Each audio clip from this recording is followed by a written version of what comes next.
spell grateful, guys? GRATEFUL. R-A? Okay. You're welcome. Edit mistakes. So it's doing Grateful Dead tickets. How do you know?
Attention, you are now tuned in to Pass the Controller.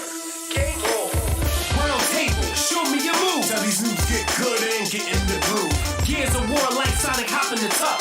You don't want the smoke, you'll get bodied by MCKNUX. Come for the character, stay for the content. Fans from the elite to the CIVICMINDED. Conventions are stream, the topics deceased. So tune in, peace and hair grease. Let's go, baby. Peace and hair grease. Pass that, pass that, pass that, pass the controller. Pass that, pass that, pass that, pass the controller. Pass that, pass that, pass that, pass the controller. Pass that, pass that, pass that, pass the controller.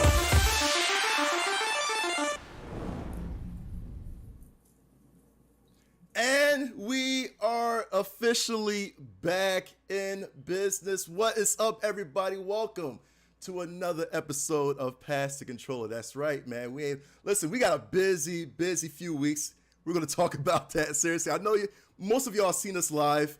And first of all, I just want to say thank you to each and every one of you for coming through, saying what's up, man, hanging with us, talking nothing but video games, man. We're gonna just go ahead through a recap, but listen, we are back on the screen for those over there in foreign lands. Hello, foreign lands. How you doing? We miss y'all. We love you so much.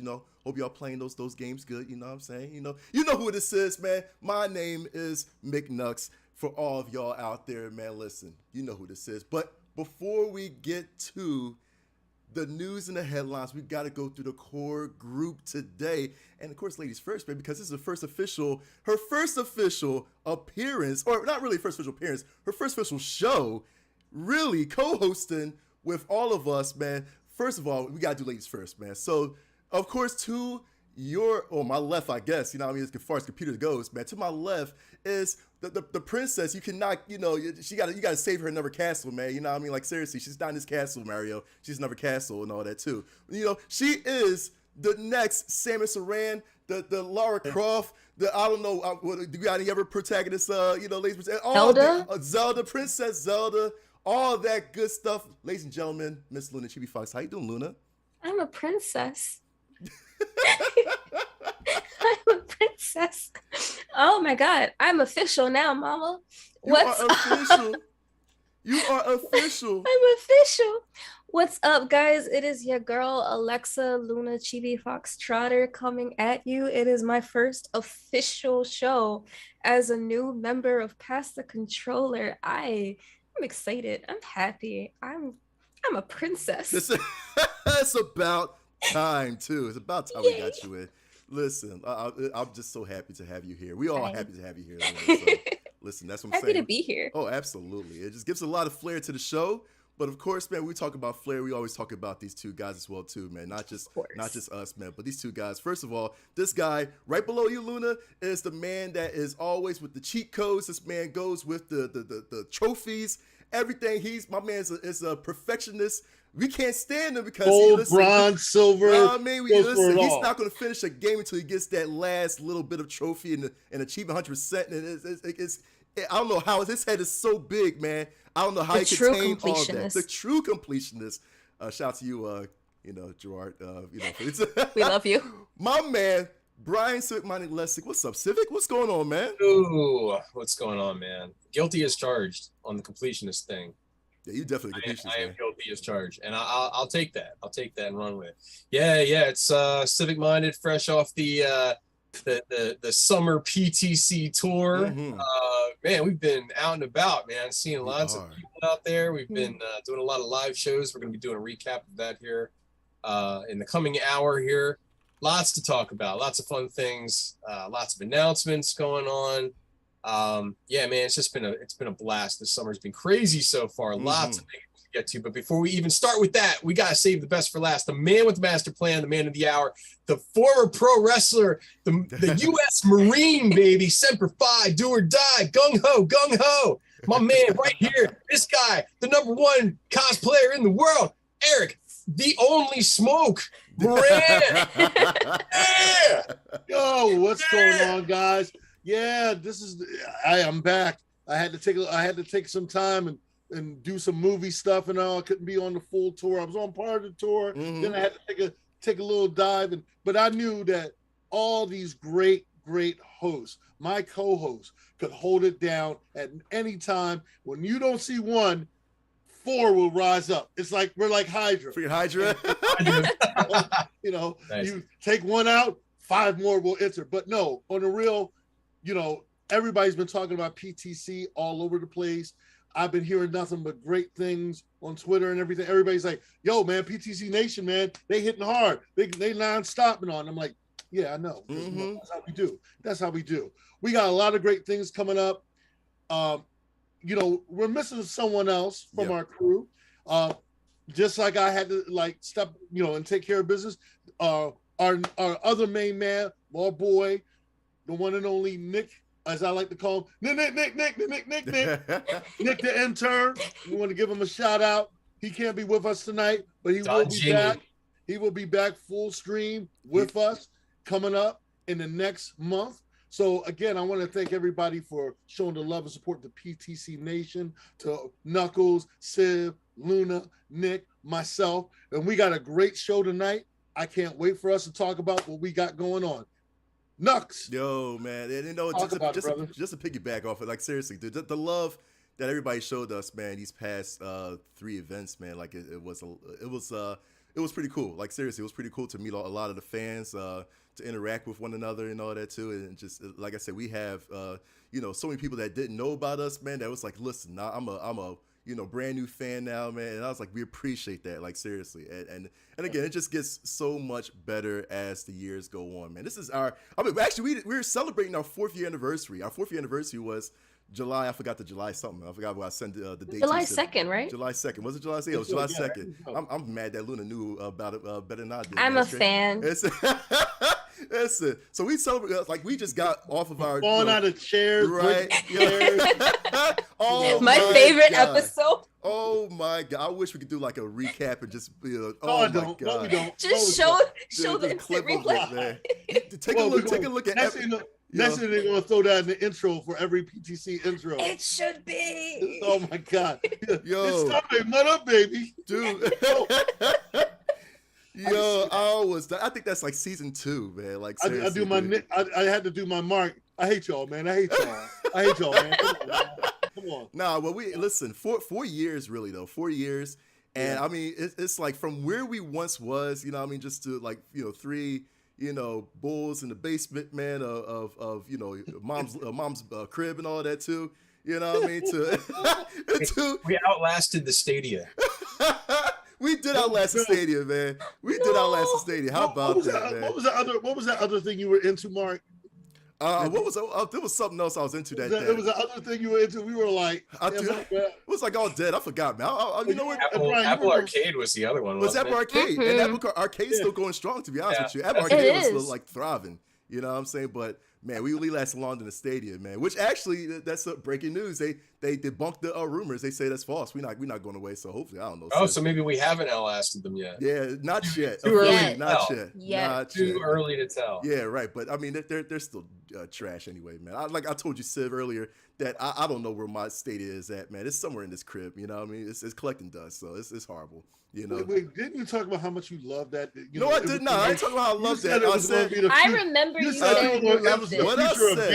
What I said was, I was like, oh, this is a good, nice little stream. We'll see how the future of gaming goes as far as streaming, blah, blah, blah. And yeah, So yeah, that's a Anyway,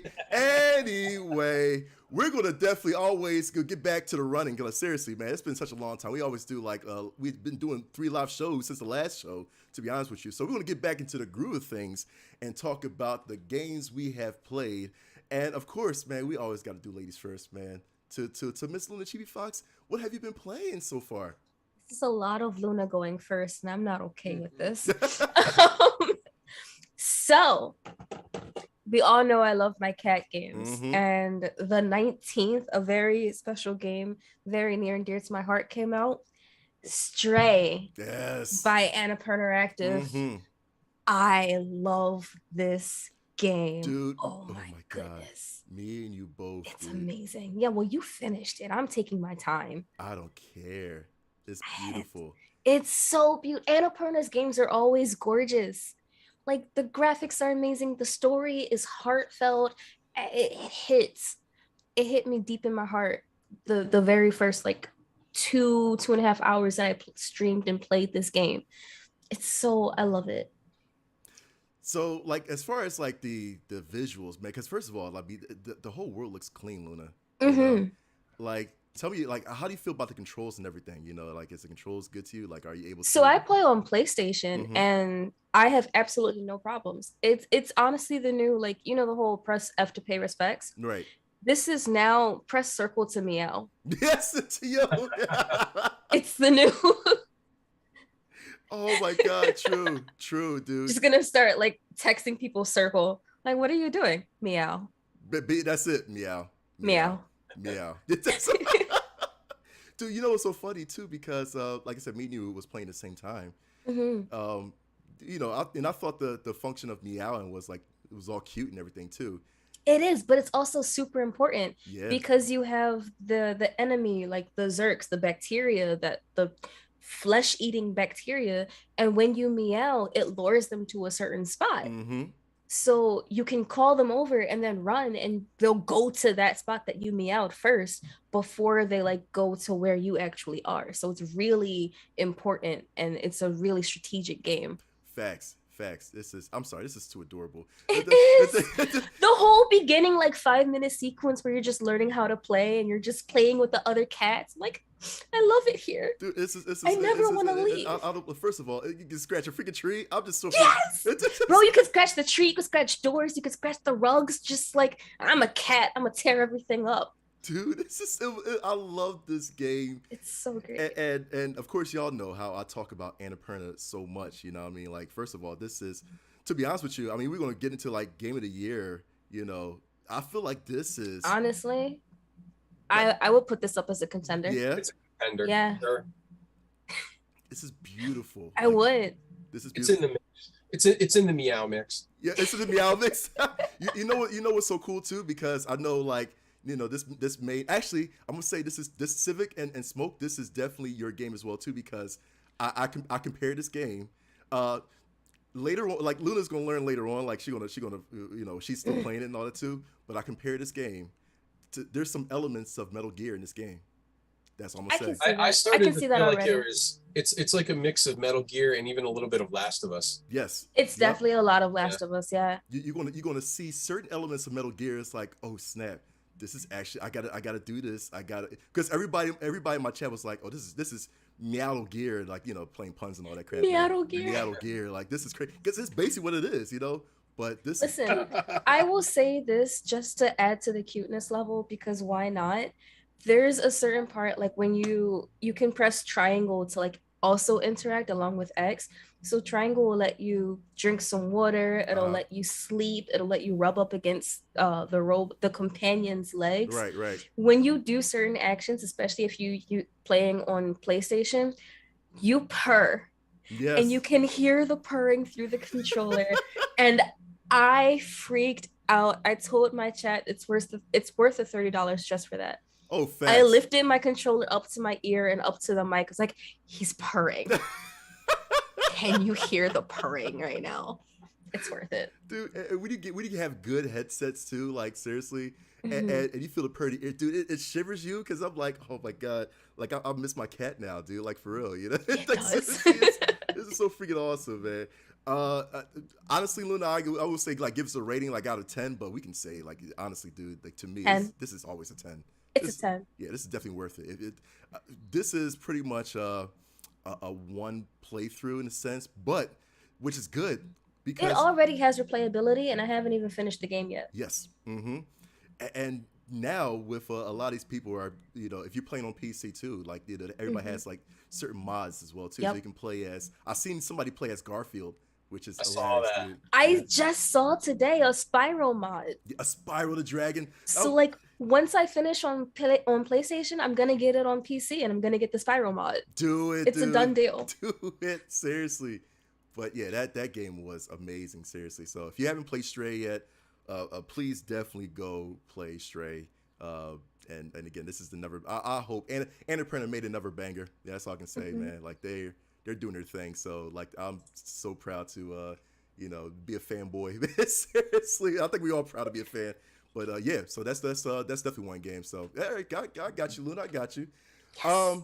I'm gonna give you a real quick synopsis of this game, because I just had the beta to this game. I just got finished with the beta to this game, and I'm hoping that the next beta testing, dude, I'm hoping, me and Luna was trying to play this together, and I know Luna had problems with her PC as well too, so she can get a chance to play it. But I played it. I played a good amount of it, and I'm gonna tell you right now, to all of you, I know Luna saw the whole gameplay, but Civ and Smoke, you've got to try out this game right here called Exoprimal, man. Now, Exoprimal was announced, I think it was a Summer Game Fest and all that too. And of course, they asked people to, go ahead and, basically go ahead and do a beta code and all that, sign up for the beta. So I did. This thing is phenomenal, man. This is pretty much, in a sense, Destiny meets Jurassic World. That's all I can say. Destiny meets Jurassic World. And what you see right here, right now, what the beta gave us was a 5-on-5. So you have your random team of 5. You're playing against a random team of 5 as well too. They transfer to your zone and they tell you, hey, you're gonna start, man. You're gonna run to the first checkpoint and you're gonna go through a whole bunch of Velociraptors and T-Rexes and Triceratopses and all that too. You gotta do that real quick. At the same time, as you see right now, like you see, like red silhouettes and all that too, you actually see your enemy team running. You can't interact with them yet until like the last phase. So you actually see the progress, you know what I'm saying? So you go to the first checkpoint, you go to the first checkpoint, and then all of a sudden at the first checkpoint, you see a whole slew of, there you go, they're coming out, man, Velociraptors, T-Rexes. So you got to have, people set up to, there's different classes. There's tanks, there's DPSs, there's healers. you know? And so the team has to be balanced. The team has to be totally balanced right now. You see the guy with the shield. So it's Left for Dead with dinosaurs. It's Left for Dead. It's Overwatch in a sense, because right now the dude is copying World off of War Z. Yeah, you know what I'm saying? It's World War Z. That's what a lot of people is talking about. It's World War Z, Overwatch. I don't know what you can compare it to and all that too. But basically, you know, because a lot of these characters that you can choose are basically, in a sense, kind of copycats of Overwatch characters. But I mean, who you know, it don't matter really. You know what I mean? It's really cool, the concept of it, man. Certain features, like you see the guy right here. You know, this guy has a ninja guy. He goes around slashing. You got close quarter combat and all that too, and it's amazing too. So you go through one section, you check to see what the progress of the enemy. You see how, you know, the rest of the West there pretty much finished that area too. So now it'll go to the last point where they'll choose a last phase for you, whether it's transporting a battery or defeating a big giant T-Rex, man, like a mega god T-Rex or whatever. And at the same time, you can actually go ahead and defeat your enemies as well, or defeat the other team as well too. So it's like, it's good that, you know, the other team doesn't troll you in the beginning, but at the last phase, they can definitely troll you. You know what I mean? They can definitely go up and stop you in your antics and try to kill you. But you got to work with your team and all that too. It's so much fun. Honestly, I can see us all playing this, you know, definitely get into the mix of it, man, because first of all, I love it, man. You know me, I love Jurassic Park. I love Jurassic World, even though the last movie sucked. But it's so good, dude. Yeah, it's so freaking good. I love my dinosaurs, man. I love my dinosaurs. I love my guns. I love my mechs, man. Right now, playing the beta. I know we have another beta coming up in a couple weeks for me and Luna, but right now, I can get on this. If you can get on it, hopefully. But right now, I'll say that this is, to me, I love it. This is like a really, you know, low, like a 9. I would say like a 9 to me. You know what I mean? Because it's everything. You know, I can't wait to, you know, see it. Like I said, it gave us a slither of, you know, pretty much what we can expect from this title, man. And to me, I love it, man. The booms, the crack, you know, it's like a Michael Bay film. It's so amazing, dude. You know what I mean? Explosions. You don't get all the classes. Yeah, you don't get all the classes. That's the thing. It's a whole ton of classes, but they sample you with 4. You know what I mean? So the tank, you know, support. So right now you can switch classes on the fly, of course, just like any other Nice. you know, game like Overwatch and all that. You can switch classes on the fly. That suits your team and all that too. So you don't have to die to switch classes. You can like, okay, you know what? Let me go ahead, and this section right here will be good for me. You see that the Triceratops coming. I'm trying to remember my dinosaurs. You see Triceratops was attacking every team, and it will tell you too. It's like, okay, the enemy team is further ahead, so you got to tell your team to rally up. You know what I mean? Let's get something going on, man. And then here comes the Triceratops coming out from the gates of hell, and it's so cool, man. It is so freaking amazing, and I'm telling you right now, this game is bananas. That's all I can say. So I'm gonna give you all that glimpse of it, man, because I don't want to show that much. That's all I'm gonna show y'all, man, because again, that game is pure gold, and like I will give that right now for that beta. That's a 9. I will get that day 1. To be honest with you, man, you know what I mean. So that is me. I feel like that's what we all should play. That, man. Like seriously, I think we should. The formula of killing a lot of things quickly while instituting occasional bullet time physics. That's very satisfying to people. Oh, absolutely, dude. It has been done a lot. Mm-hmm. It still looks cool. It does. It looks a little goofy too, which is good. Goofy is, you know, that's a Capcom sort of thing. You know, sometimes their games have like tongue-in-cheek sort of little antics going on. Like the one mech, like, you know, pumping his fists like this. I'm like, all right. I mean, that's very cool. Yeah. I mean, you gotta like that aspect. You know, come on. It's like Reinhardt from Overwatch. We do like, you know, rally up the squad and all that too. Get you pumped up. It's got a comedic feel to it a little bit. Yeah, it's cool. Mm-hmm. So it's awesome, dude. It's awesome. Smoke, man, what have you been playing, yo? Well, there's a couple games I've been playing. One of the games I've been playing a lot of games like not repeat, but going back and reminiscing. With God of War coming out, I was playing the remastered and God of War 4, as I like to call it. And I was getting into other games that, you know, the DLCs were releasing, but the one game that really got my attention, I heard about it a couple months back. Bright Memory, Bright Memory Infinite. And I remember they were talking about on the Xbox, and I've been seeing little things that they just came out to Infinite where it's all unlockable. It was created by one person that created this game, and it's a first-person shooter. and the graphics are phenomenal. The gameplay is straightforward gameplay, hardcore, running on walls. You have all this like ultimate like different powers and all you can build. You're flinging people up in the air. You're cutting them, slicing them, dicing. You got a sword. You got a shotgun. I mean, you got a sword. You got a grenade launcher. You got you have a sniper rifle, and you go this. I mean, the arsenal of weapons throughout the game. Even when you don't have weapons, you get to use your bionics, your sword. You get to cut bullets and everything, climb walls. What's so cool about the game is just a straightforward game. Storyline is a generic storyline, but what makes this game so interesting is the fact that it was done by one person. Really? And the graphics, are off the chain and this was set up for, I believe, for Xbox when the new Xbox came out, and they wanted to show off like a couple of like games on high-end graphics and all. These graphics are phenomenal. The gameplay is off the chain. I mean, you get to do a lot of stuff in this game. And again, it's a straightforward game. I didn't think I was going to be, liking the game, and then I said, price range is it's not a bad price range. Let me try it out. I got hooked on the game, and I'm like, man, it's if you just want to just blindly have fun, shooting up, cutting up, slicing and dicing, and something with a little bit of a challenge with nice graphics, and you can support independent game creators.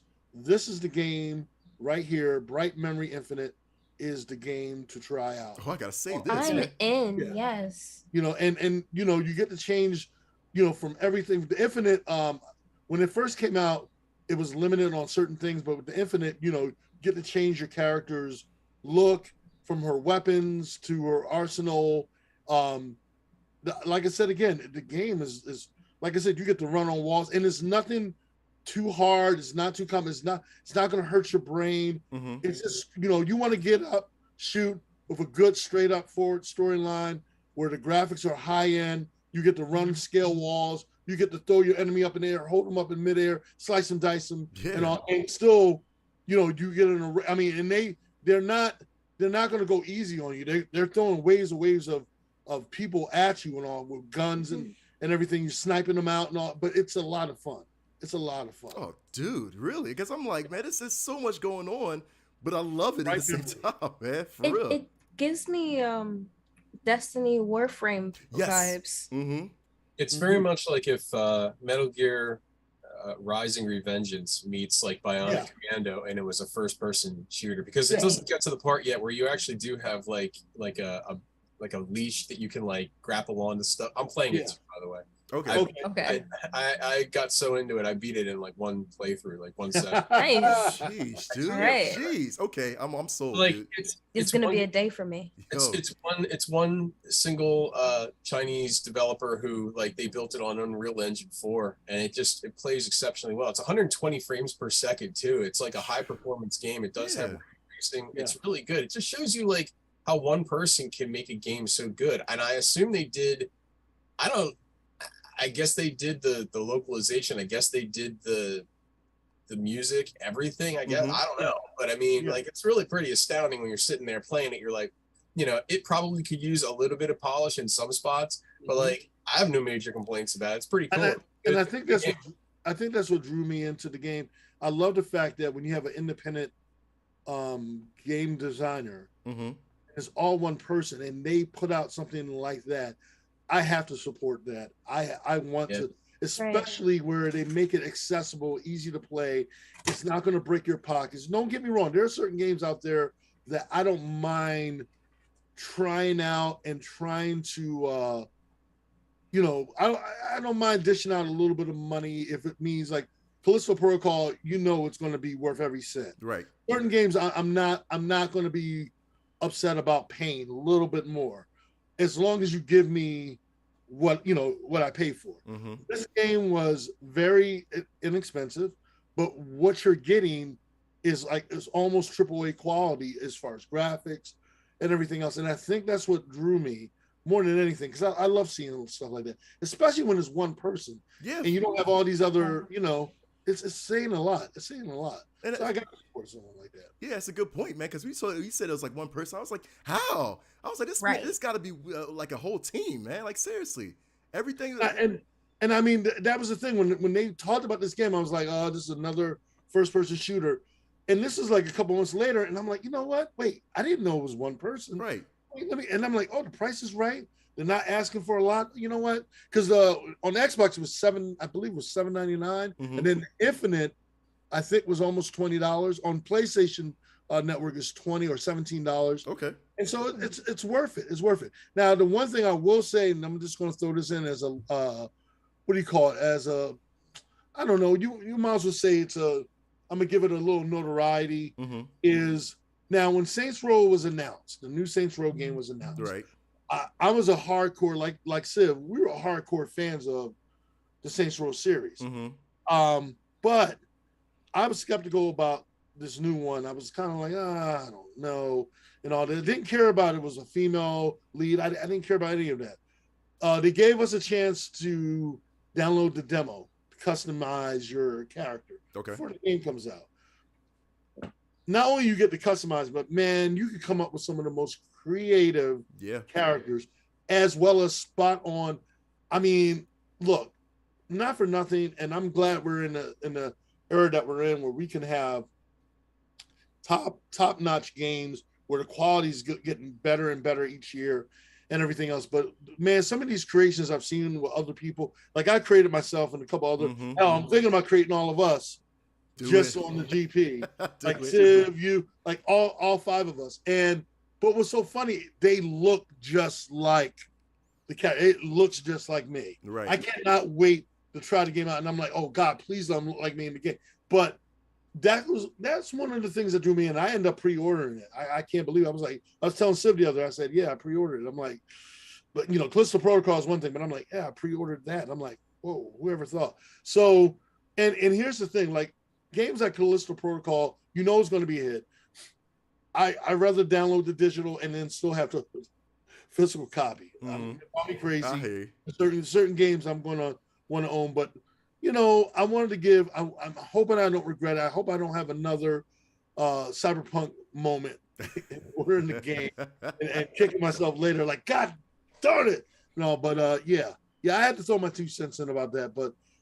From everything I've seen, the gameplay and everything for Saints Row, you're going to have my full review next month when the game comes out on the 23rd, I believe. So you'll hopefully if our episode goes after the 23rd, you'll have my full review of it. So bet, man, because I do want to check that game out too, man. It's like it's a lot, man. It's a high customization level, man, for Saints Row. You know what I mean? Like, and I was like, okay, everybody's pretty much incorporating customization like to the max, man. Like you can actually make yourself and kind of tweak yourself and tweak your story a little bit too. Yeah, WWE. I was just about to get into that too. 22, yeah, they do that. Now it's ironic because right after they put all this stuff out about Saints Row, all of a sudden, big news is GTA.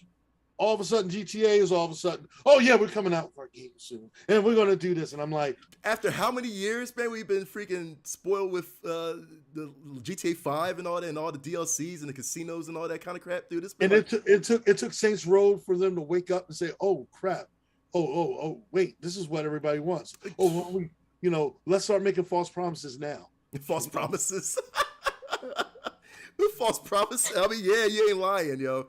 You ain't lying about that, but I mean, we'll see, dude. Because like I said, now it's pretty cool that they have a female protagonist, man, for GTA, man. But they can still mess it up, man. I'll tell you that they can still mess it up.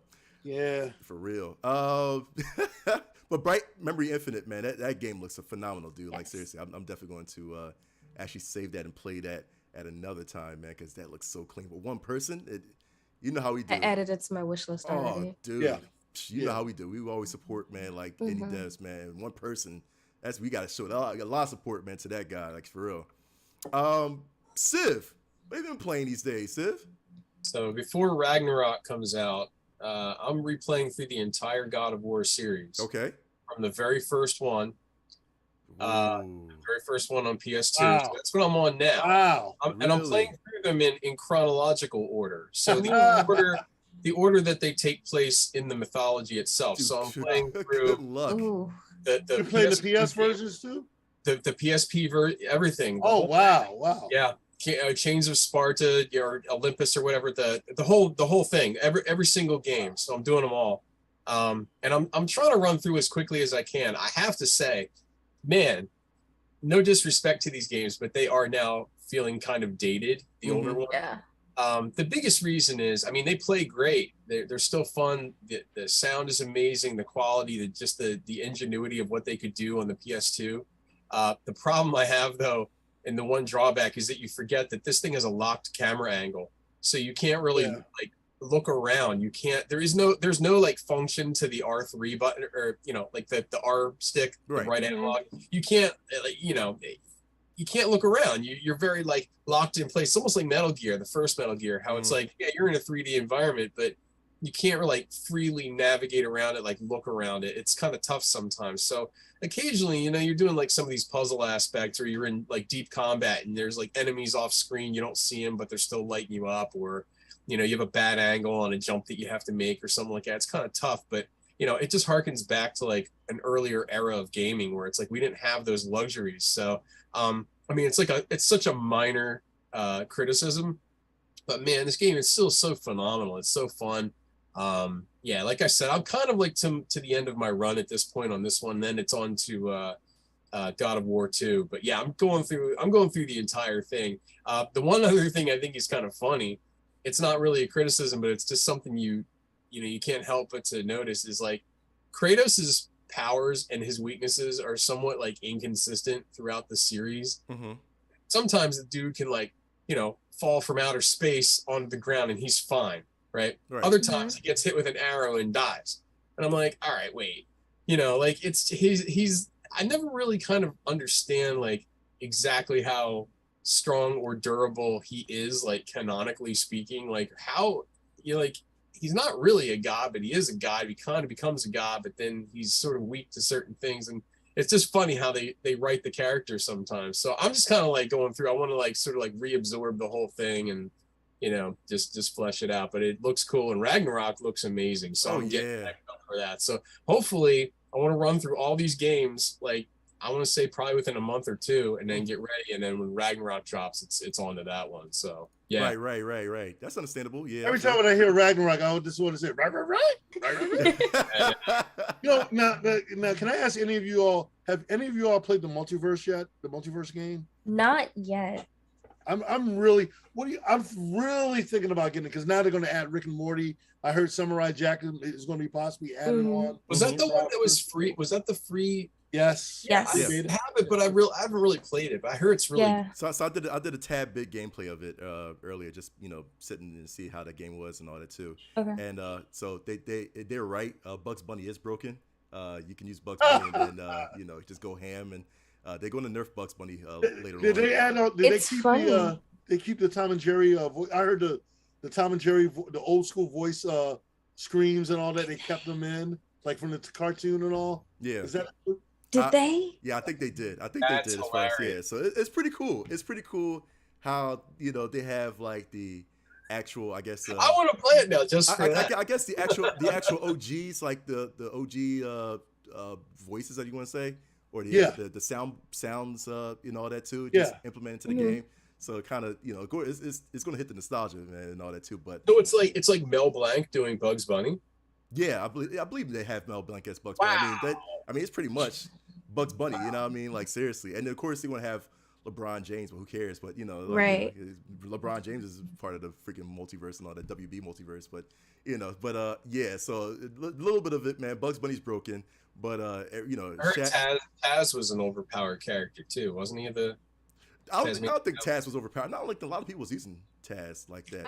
I haven't seen that. Somebody just said that they actually just nerfed Bugs Bunny, which is funny. I was watching my friend play. As Harley Quinn against Bugs Bunny, and he kind of wiped the floor. Yeah, with Bugs. So yeah, so they okay, all right. Yeah. Man, that was my saving grace right there, man. But I got the game. I just haven't touched it yet. Yeah, right. That's all right. I'll go to Shaggy, man. I heard Shaggy was kind of next almost overpowered character. I don't know. I want to try Shaggy. Yeah. I will play Shaggy for the memes. Yeah, right. Seriously. But I mean, that game is a lot of fun though, man. Seriously. So that's I can see that being like Evo, you know, being in fighting game tournaments as a top game too. It feels like the new Smash game to me. Right. Yeah. You know, I saw an article, I think it was Kotaku, where they were saying they thought it was better than Smash Brothers. Yeah. Oh, dude, that's a reach. Wow. But, right. That's a reach. That's actual fighting words. Just saying what I saw.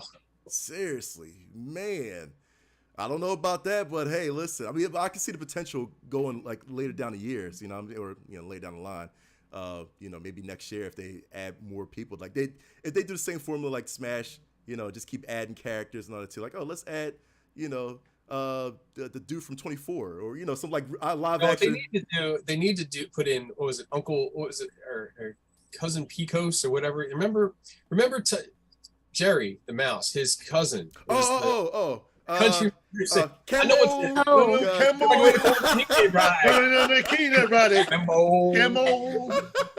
That's the grandpa, isn't it? He kept breaking the guitar string and he started. Yeah. Dude, I wish. That's the DLC character we all need. And see, they can ride out with that. You know what I mean? If they add, I forgot the mouse. The chat will know. If they add him, dude, it was Uncle Picos or whatever. Uncle, God, man, Luna will tell you. I'm very sure. I'm gonna look it up right now. But it'll be so cool. It's a special movie. He just gets strums guitar and then plucks the string out or whatever from your nose or something like that. Yeah. Dude, I wish, dude. Seriously. No, over his own word. Uncle Picos. Uncle Picos. Okay. Yep. Oh, okay, got you. See. But that's what I'm saying. Like, they could do anything now, man. With this is like I said, it's WB Multiverse, man. So you think about who they can bring in. I mean, honestly, dude, I feel like they're gonna bring in. I know they're gonna bring in people from like Smallville and crap like that, man. I hope they don't, but they probably bring in some people from Smallville or people. Bring in some of the villains from Scooby Doo. They could. They should. They could. They should. Do you like the witch doctor character? Yeah. The Hawaii episode, he was cool. Oh, that would be so dope if they do that, man. Listen, I just want them to take Iron Giant out. That's it. Yeah. That's it. Right. It goes against everything that he stands for to be in the game. Yeah, true. Yeah, good point. But it's they're I don't know what they're gonna do about that, but it's they're gonna leave him in they probably because will. Because capitalism. Exactly. So, but like I said, it's a good game. I can't wait till that officially.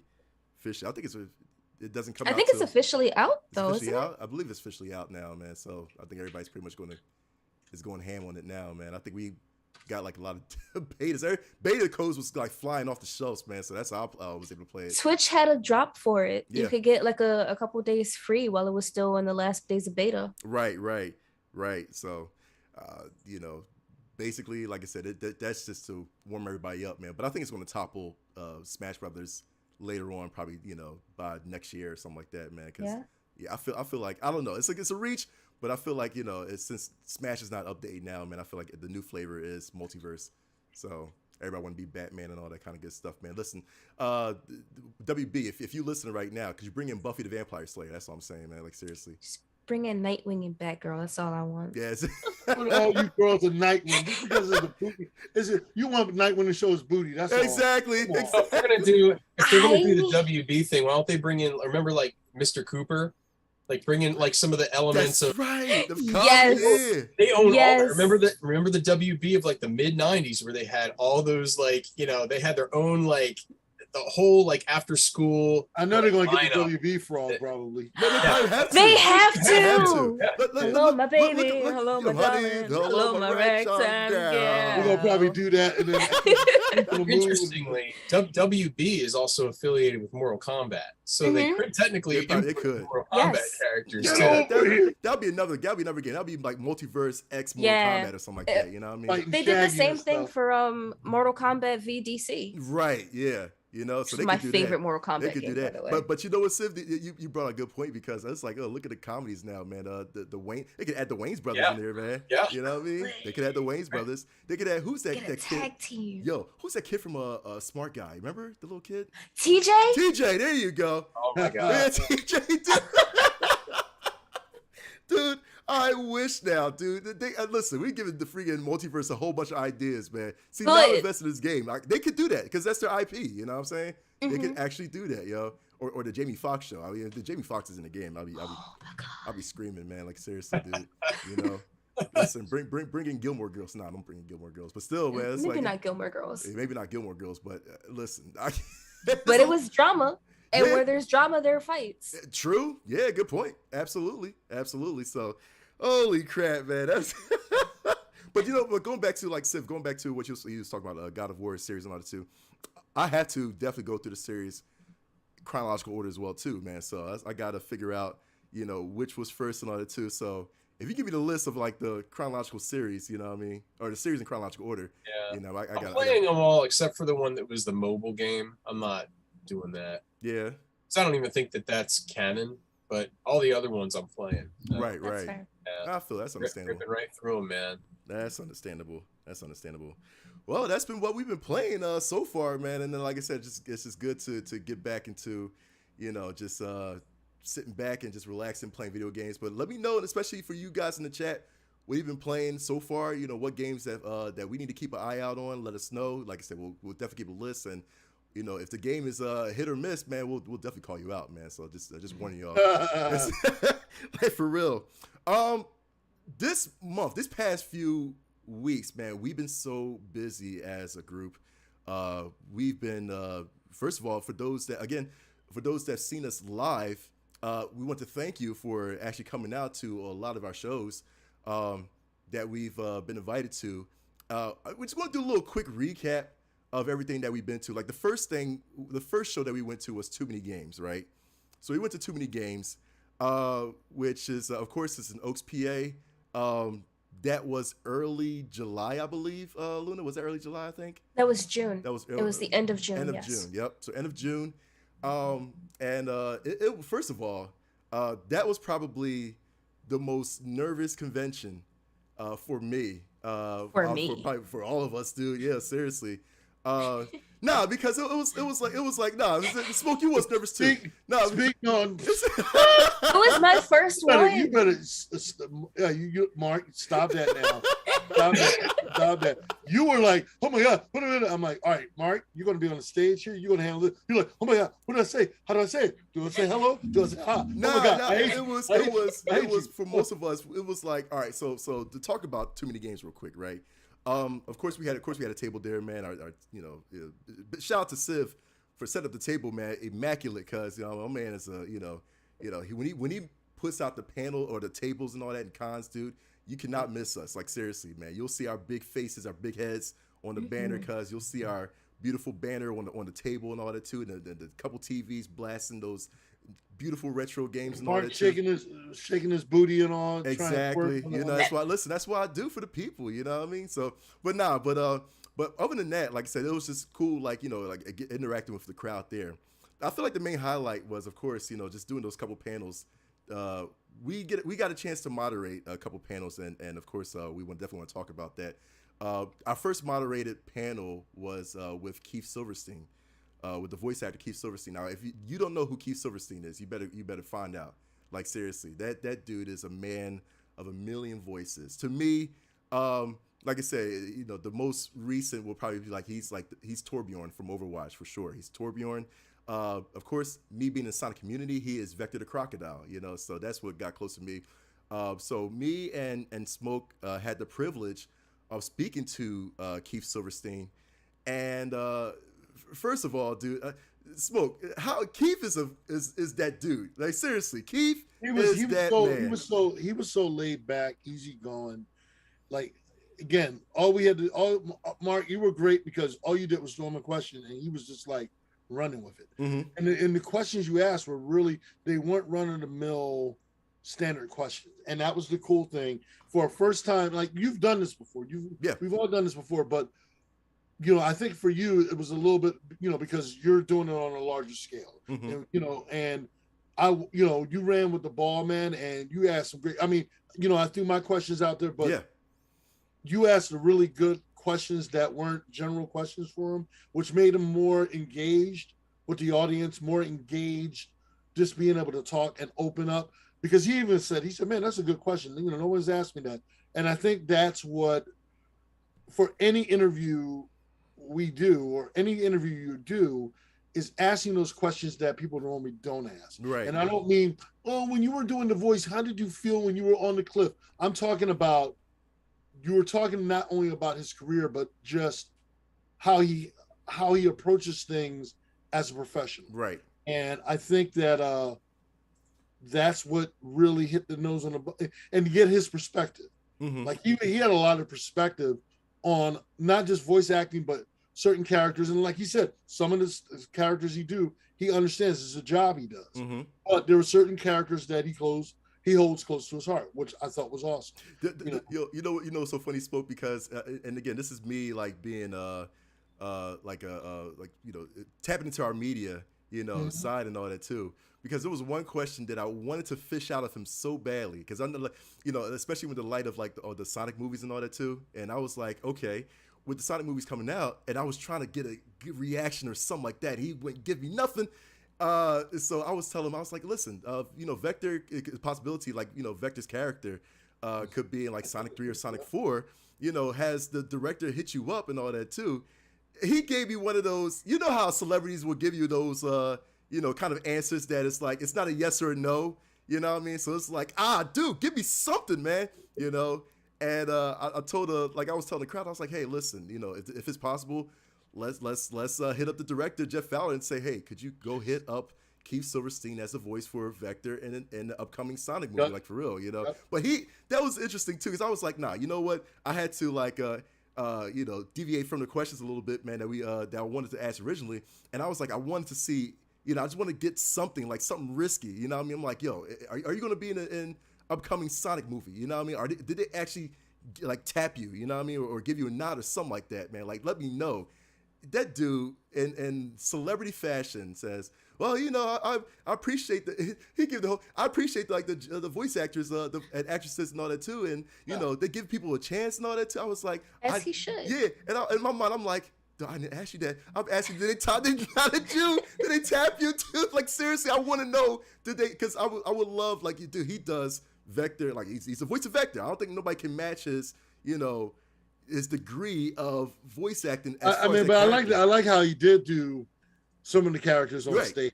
Like he just like, oh yeah, you want me to talk like an old man? I can talk like an old man. I was like, oh wow. So I love the fact that, and he was engaging with the audience. He was. He was very engaged with the audience. Really good guest. He was a really good guest, man. Yeah. Like, the dude, and again, like to Keith, you know, definitely shout out to you for sure. If y'all don't know who Keith Silverstein is, man, definitely please follow his work. That's all I can say. My man, again, I don't exaggerate when I say he's a man of 1,000 voices, or I forgot how many voices he has. I know Civ came up with a number. What was the number, Civ? He has almost 500 acting credits on Internet Movie Database. That makes sense. Now, I'm not saying that they're individual voices, but you got to figure at least, let's say, half of them are individual. That's still about 250 voices. I mean, you know, so yeah, the guy's talented. He was really, really cool. Really cool guy, very humble. His sizzle reel with all his different clips he's done, like to give you like that spectrum of what his performances have been like. I mean, it really runs the gamut. The guy's like super, super talented. Oh, so absolutely. It was real good. You guys did a great job interviewing him. It was really, really cool. Absolutely. And so sad I missed it. I know, dude. We was hoping you was going to You can catch that interview. We have it on our website. Yeah, but I like meeting him in person. Yeah, he's great. He's such a fun guy. He is, man. No, he did say, yo, where's Luna? Don't tease me. He said, well, I guess I got to go on when Luna, he asked about you. He did ask about you. Right. I wish he did. Oh my God. He was the first ever guest that I interacted with working for J1Con. So like, it's a special place in my heart. I think he's, I don't know if we can confirm nor deny, but I heard he might be at J1Con this year. Well, unfortunately, We mentioned Yeah. Jason, so he did know who Jason was and all. He But was then, supposed to be, but unfortunately he had a better offer for a bigger con, so he will not be at J1. I don't know, Luna. If you know, he might come back because you're going to be there.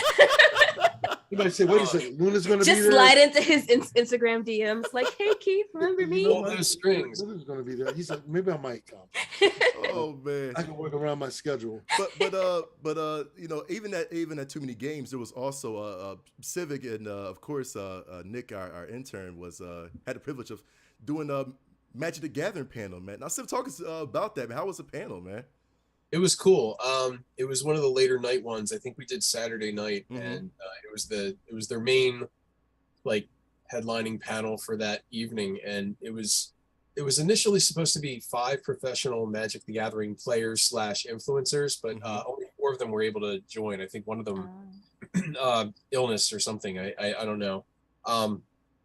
And it was just really cool. Like, so it's a group of 4. They do like their, touring and things like this together. They do the different convention circuits and things, and, talk about all the different aspects of Magic the Gathering, the card game, the video games, the culture behind all that. It's really interesting stuff. I was a fan of Magic. I don't play it as much anymore, but I mean, I played in college, and then before that it was, Dungeons and Dragons and stuff like that. So it's really sort of like that same sort of synergy. It's a fun game. It's got a lot of nuance, and these guys that play like on a really high level or create content almost like on an hourly basis, it's their commitment to their craft is like unparalleled. It's so inspiring too, because you look at like what they do and how knowledgeable they are about it, and you're just like, wow, they know their stuff. And like, man, I mean, the questions that we were asking them was stuff that I think clearly I don't think they'd ever been asked it before, because I'm a nosy dude, and I know Nick is too. So we were asking questions like, hey, what's the most expensive card in your collection? And, did you ever have to like, cheat to win or break a rule? We're gonna like asking these like prying questions, and they were really cool about it. They were a very, very cool group. Again, you guys can catch that interview. It's on our Facebook page. I think it's on our YouTube. I don't want to go too deep into it, so check it out if you're interested. It's really cool. And then obviously the other panel that we did during that was we did our own panel. We were guests again of Too Many Games, and we did that. That was great.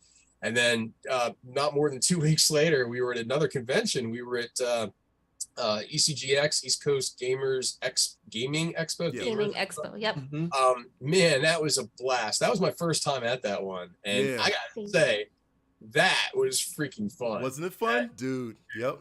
I mean, they're all fun in their own way, but ECGX is a totally different flavor of convention. I was like, really, I was like, these are my people, man. This is a real fun time. Oh, very absolutely, fun. Absolutely. And honestly, dude, like going from one panel, Too Many Games, talking about backlogs of games and all that too. That was our topic for Too Many Games, and I know a lot of people had fun, talking about all the games they had, and talking about Luna's 8 copies of Skyrim and whatever and all that too, and 6, thank you very much. 6 copies of Skyrim plus 2 in her back shelf or whatever, and all that kind of good stuff.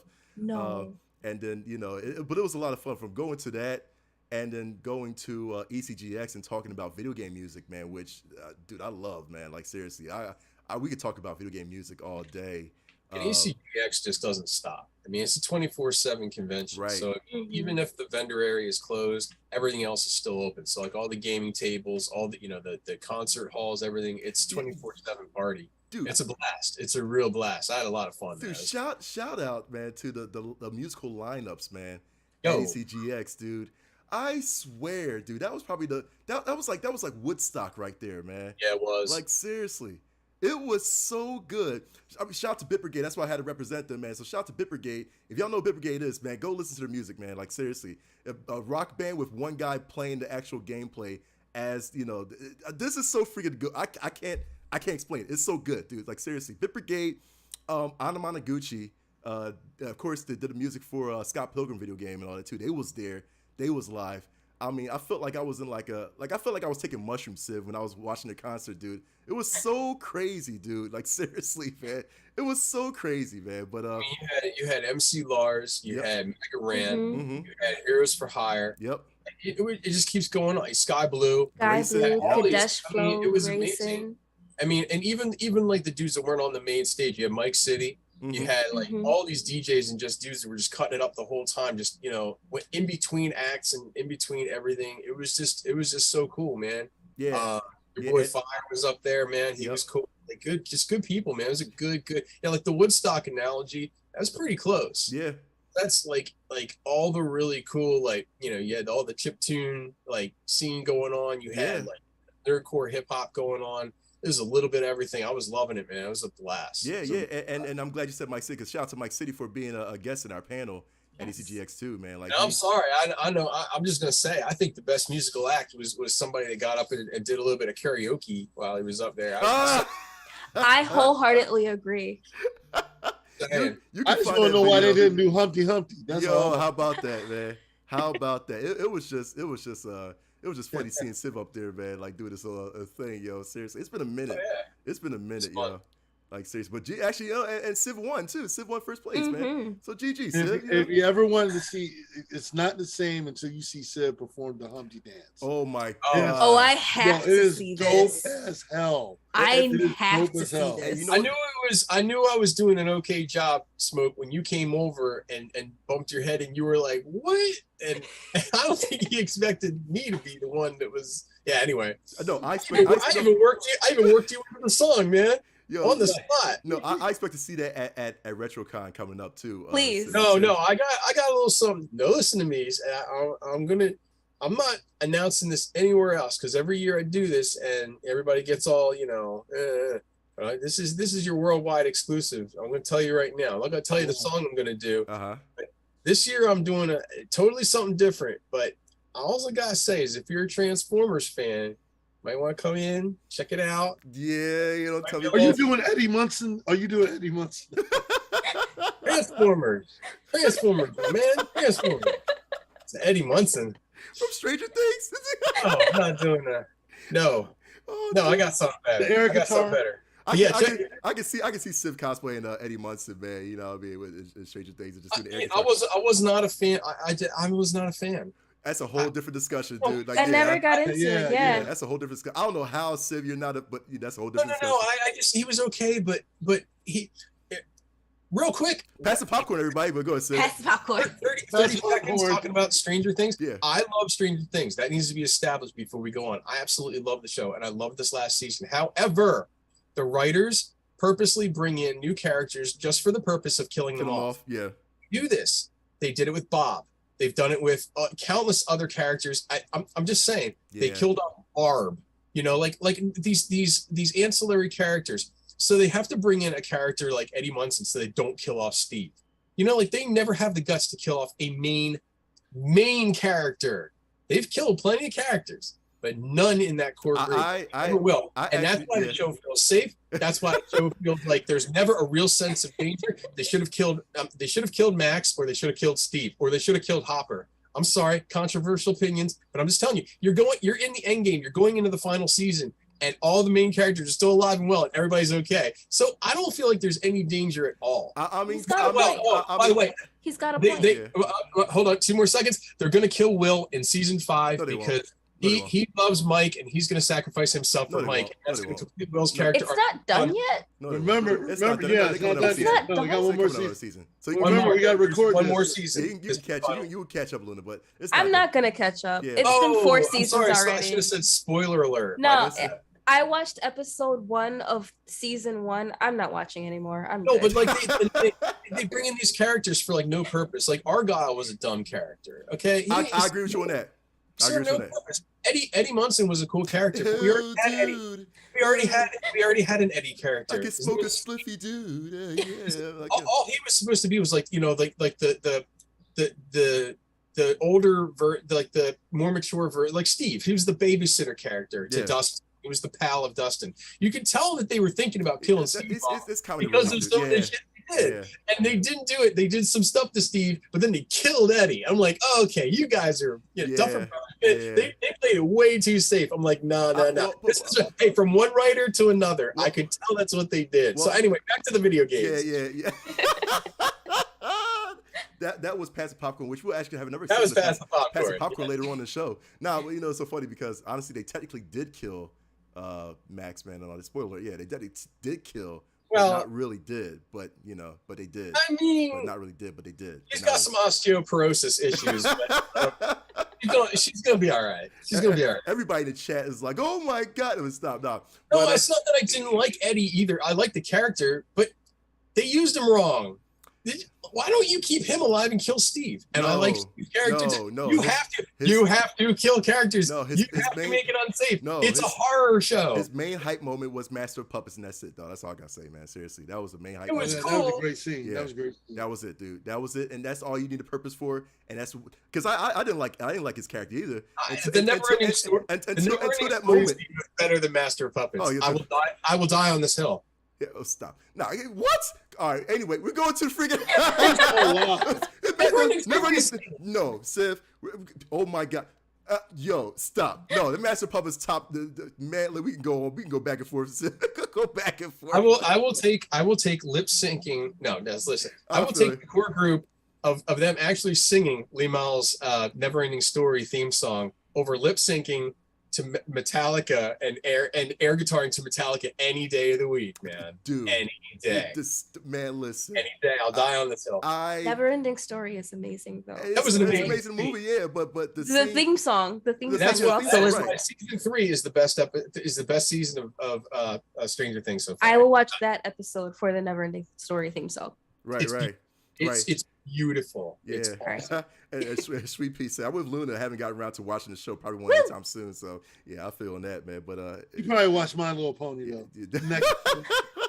Next generation, you did, didn't you? Okay, well, hang on. In my defense, okay, I used to babysit a kid. I used to babysit a kid who would beg to watch this show, so I watched like 4 seasons of it. So you're a brony. In 2 days. I'm not a brony. I'm not a brony. No. Yeah, you watch all 4 seasons. Oh my God. Because the kids. Did you get the game? No. Video game? No, I did not. Not yet. I'm not spending money on a My Little Pony video game unless it's them fighting herds. And that's because it's a fighting game. What was the name of that game? What was the name of that game that was an independent game? It was on Steam. And it was like My Little Pony, but they were like battle. They were fighting herds? Mm-hmm.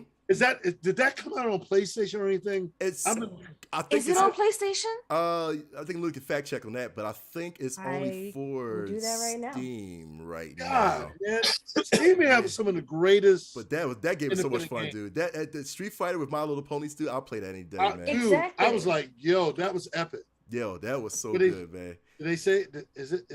She's looking up right now. She's probably. It is on PlayStation. It is on all platforms. Really? Wait. It's on Switch, PlayStation, Xbox, Steam. Wait. Back. Give me the full title. Them's fighting herds. Get us a clip. We gotta get a clip of that. Yeah. I'll get y'all a clip. Because everybody's asking for the clip on Facebook. All right, here. So yeah, like you do. Snap! I know what I'm playing when I get off, dude.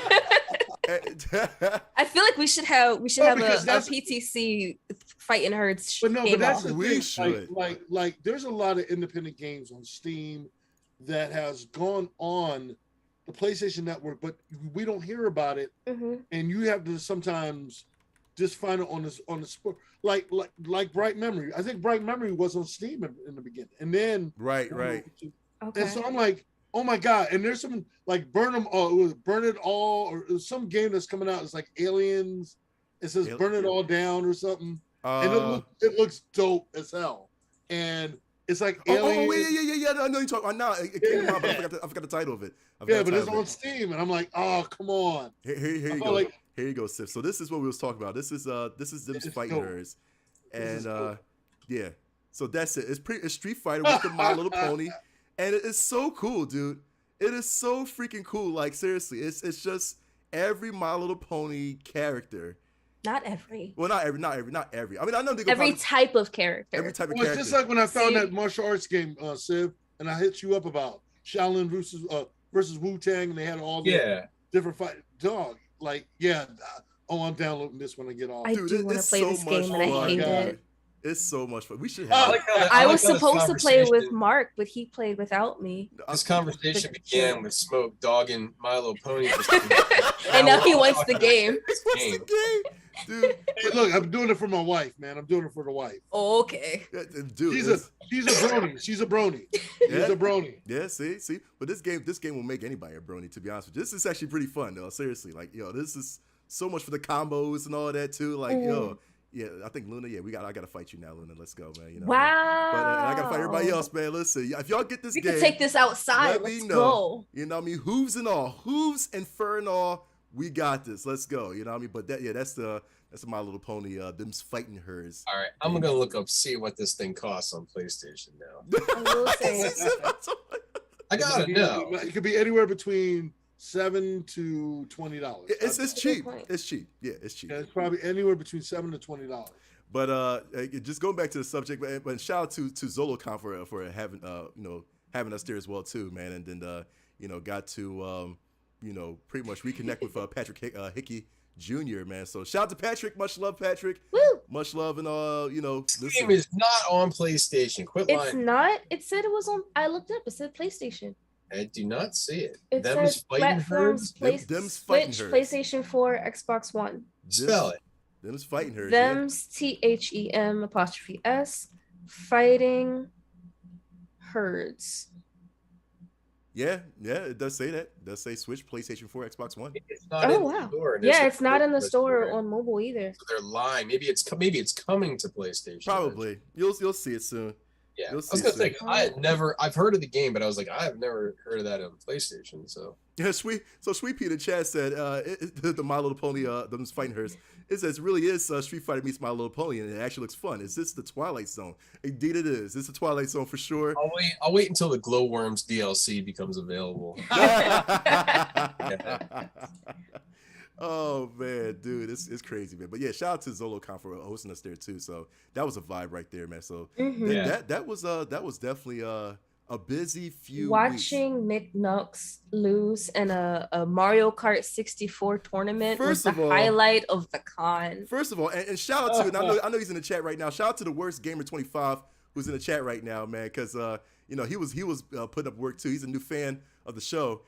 He was doing work in that tournament, man. He was better than you. First of all, and I dropped my phone. Yeah. First of all, the N64 controller, man, is janky. The worst game. He's in the chat right now. He will agree that janky mess, man. It's a little bit jank, dude. If you're bad, just admit that you're bad. It's freaking stupid, man. I was trying to remember the N64. Dude, see me in the worst gamer in the chat. The worst game. Listen, see me in Mario Kart 8 Deluxe. That's all I can say. See me in the new Mario Kart, man. See me in the Mario Kart. We good. You know what I mean? Shoot, I don't care, man. I did my best, man. I did my best. I came 5th place in the Miss Pac-Man tournament at Zolocon. Nice. They were like 30 people, but I'll tell you, the people that are good at Miss Pac-Man, they're really good. Like really? They were expert. Oh, dude, I would have never seen people that play Miss Pac-Man scare me, honestly, because I can barely get past level 1. Yeah, for real. And they're on like level 5. I'm just like, how that exists? Yeah, those games are hard, man. Sheesh, man. I'm gonna tell you right now, man. If they have a Galaga tournament next year, I'll sign up for that, man. Yes. I'll do that in a heartbeat. But yeah. So that was a busy few weeks, man, for us, the PTC crew, man. Seriously, and hopefully, we the PTC Gaming Show tour. That was a tour. That was a tour, dude. That was fun. I think our next tour. Our next stop is J1Con, and J1Con is going to be November. Believe it or not, November 4th through the 6th. Luna's the wild one in the group. She is the wild one in the group, yeah.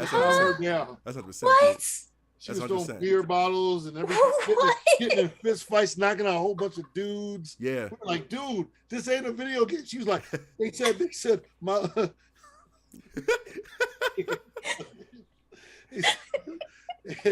But that's going to be, make sure that y'all definitely look up J1Con, J1Con.com. That's letter J, number 1, con.com. Get your tickets in your hotel rooms right now. Double I, double L, double Y, double Y. Get out.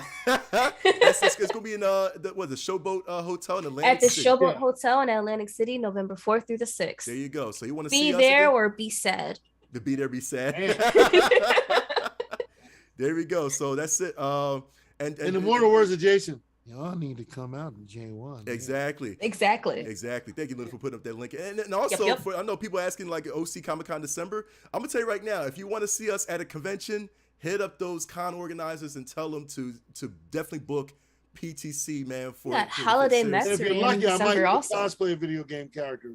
There you go. There you go. Yeah, they'll know us. They will know us after we're done the show at the convention. They will know us, man. So like, oh my God, the PTC guys are coming back. Seriously, so that's don't mess with them. They kick your ass. But definitely, especially that Civ, man, he's scary. Oh my God! You don't give him a platinum. If you don't give him a platinum, man, he goes crazy. He'll headbutt you indeed, man. Smoke might put his Darth Vader helmet. Listen, man, we are halfway through the year, man. We're about to get into August, man, which means it is time for Game of the Watch 2022. Listen, I'm gonna tell you right now, Game of the Watch, man. Like, I'm not wearing a watch though. Game of the Year watch, man. Game of the Year talking about watch, like 2022. Nintendo Game and Watch or something. Oh man, listen, I was looking at that too earlier, man. I was thinking about getting Game and Watch, but yeah, Game of the Year watch 2022 is upon us, man. Listen, we're halfway through. This is gonna be amazing, dude. Seriously, I feel like the games that came out now are too close to call. Like we just talked about Stray definitely being one of the contenders, man. Mm-hmm. I got Protocol. I called it. Callisto Protocol. You want to say yes, Callisto Protocol? I'm calling it now. You calling that Callisto Protocol? Listen, I'm gonna stick by Stray because anything is possible when It Takes Two won last year, man. And shout out to Ace, like seriously, I was so hyped, dude. And I hate y'all, man. I hate y'all. Dude, Luna. Shredder's Revenge. I agree. So Luna and Civ go with Shredder's Revenge. Of the games that I've played so far, I have Stray, but I haven't played it very much yet. So maybe my opinion will change. And nobody's played Callisto Protocol yet, so I can't say. But I mean, it looks good. But of the games I've played so far, my favorite game of the year so far is Shredder's Revenge, no doubt. Dude, Shredder's Revenge, it's going to be a close 1-2 punch, man. I mean, honestly, actually, no, I can't say that because, see, I say Stray, Smoke said Callisto, and y'all both. But then again, if Harry Potter comes out, get the heck out of here. Nah, but he has a point though. Really? He has a point. Hogwarts Legacy looks really good. It does. Okay. Yes, and it's when I say it's in depth. Look, we're starting to get back into the gaming where games are coming out more. They're going to start coming out. We're getting past the whole COVID thing. Mm-hmm. So more games are going to come out, which is going to be even crazier, especially going into 2023. Right. Mm-hmm. With God of War, I mean, let's not forget Ragnarok. I got a feeling that Hogwarts, they still might push out Hogwarts before the year is out. Yeah. So you're going to have some heavy hitters between Callisto, Ragnarok. Ragnarok's coming out in December? I believe so. Like I'll tell you something. No, Callisto's coming out in December. Uh-huh. Ragnarok is in the month of November. Right. October. Like they can still make the announcement and say, "Hey, we're gonna put out Hogwarts in October." That's true. Look at a lot of. It's so funny how none of us said Elden Ring was a favorite now. It's too obvious that it's going to be. It's going to be a heavy contender. Sure. It's going to be heavy. I mean, and it's probably still an odds-on favorite to win, but I think that it's been talked about enough. I think that there have been games since then that people didn't really expect to see. Nobody thought Shredder's Revenge was going to be as good as right. That is your sleeper hit of the decade right now. I mean, honest to God, that is the most perfect Ninja Turtles game you could ever wish for, period. And I do hope I know they were saying they weren't going to do any DLC for it, but I'm telling you, it's a missed opportunity if they don't. I think they should add more to it, really. I think they don't. I don't really. They probably will. I don't think they realized because of how good the game was and how the reception was going to be that now. Because now, let's keep it real. Everybody's in a turtle frenzy. Turtles are making a strong comeback with Seth Rogen doing the next Turtles movie. With the Ronin series, with the animated movie coming out on Netflix, and you got to remember, it's 30 years, the 30th, I believe the 30th or the 40th anniversary of Teenage Mutant Turtles that was on in the 80s. Yeah, right. You know, and they're already celebrating 20 years of the animated one that came on Nickelodeon way back. That's right.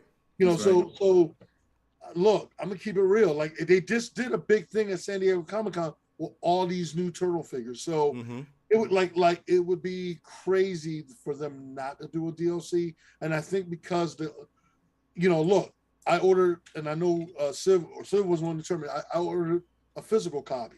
Not only do I have the downloadable, but I have the physical. So, and then you got the Cowabunga collection coming. Right. Yep. Right.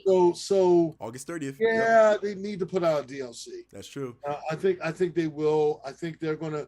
Look, because it would be a missed opportunity, and it'd be shooting themselves in the foot. Yeah, I put out a question. I'm sorry, go Sif.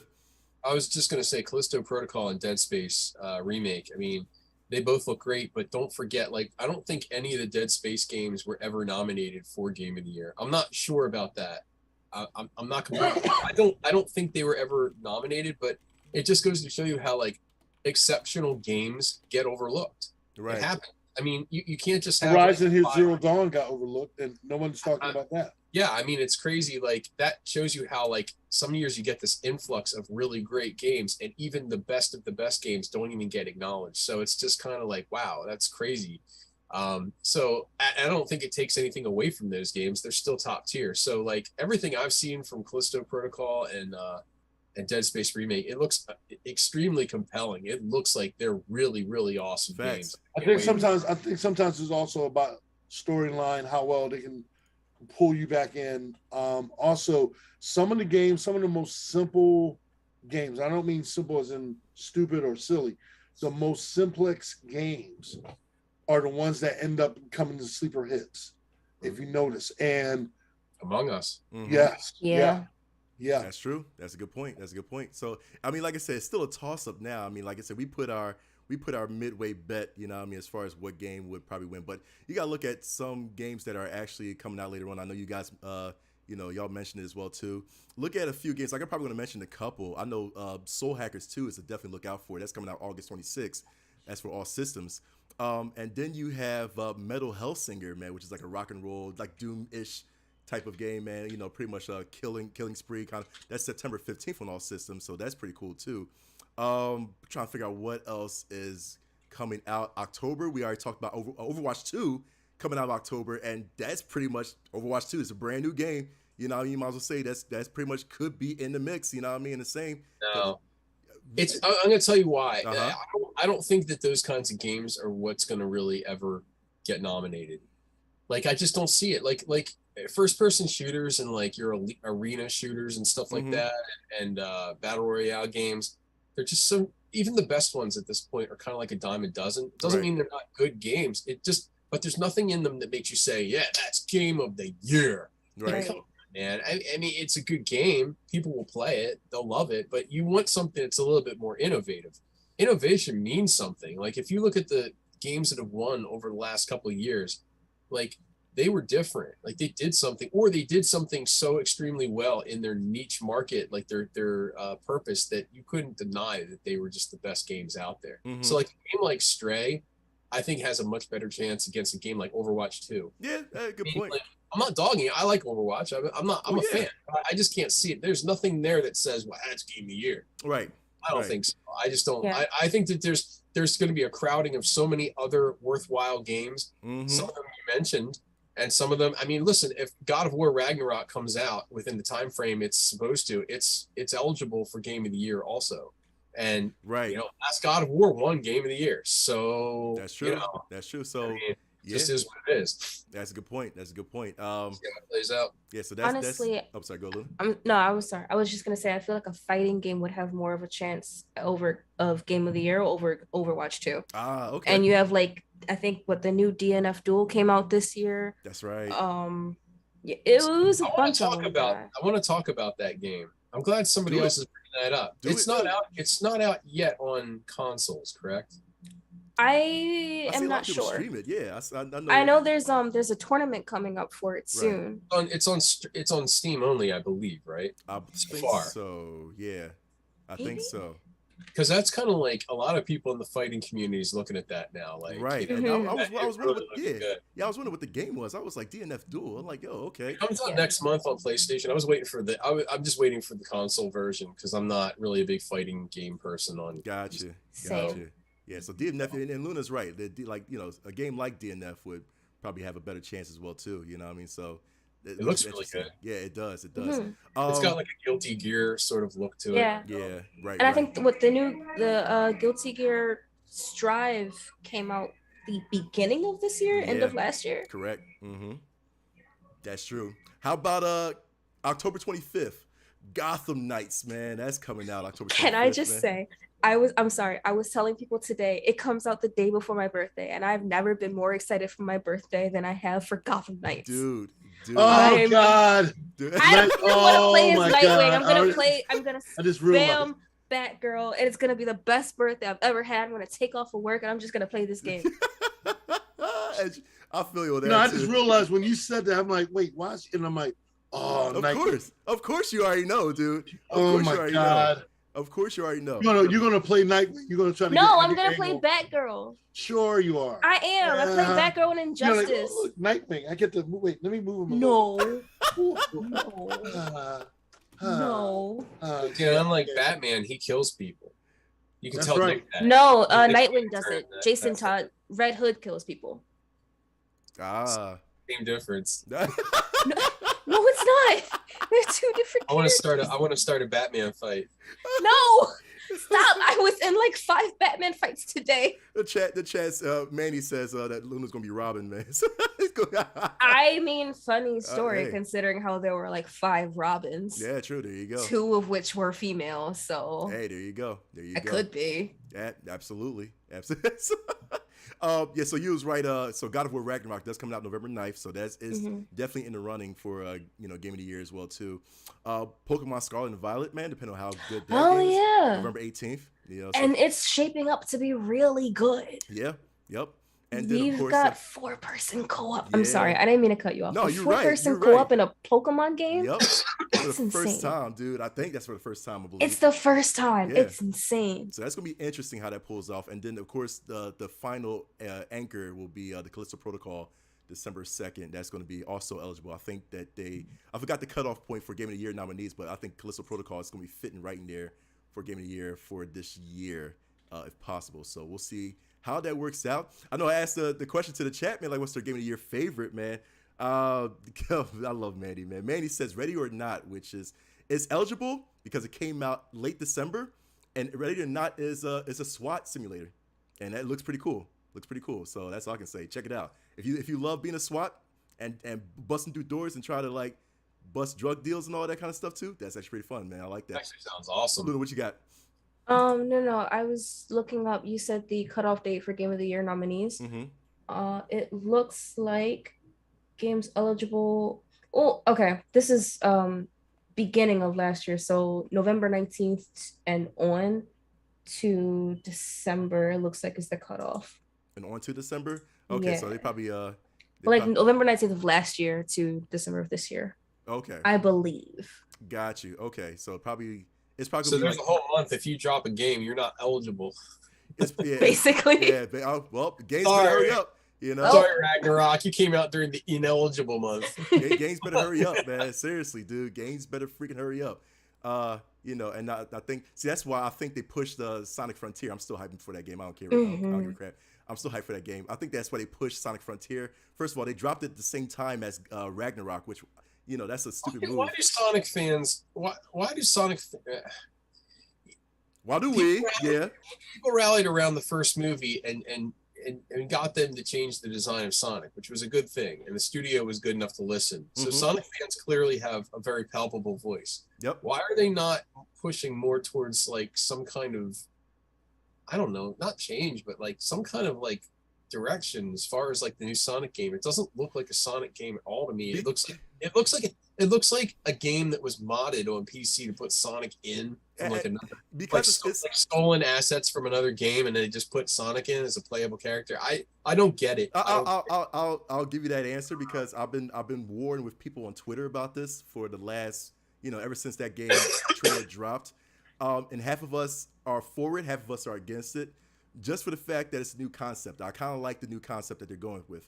You know, I can understand the story after we've watched a couple clips of like the devs talking about it, man, and what their story designed or you know the story laid out is, and I'm like, okay, I can kind of understand. You know, we into this new world. It's the Starlight Islands and all that too. And so it's like, okay, so it's not, because I thought it was Angel Island. I thought it was like, oh, this is Knuckles' freaking, you know, home and all that too. Like Sonic's got to do something about it. No, it's a completely different world.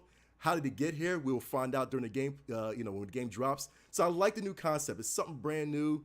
You will see the plot of it, man, which is, like I said, it's something that's going to keep us.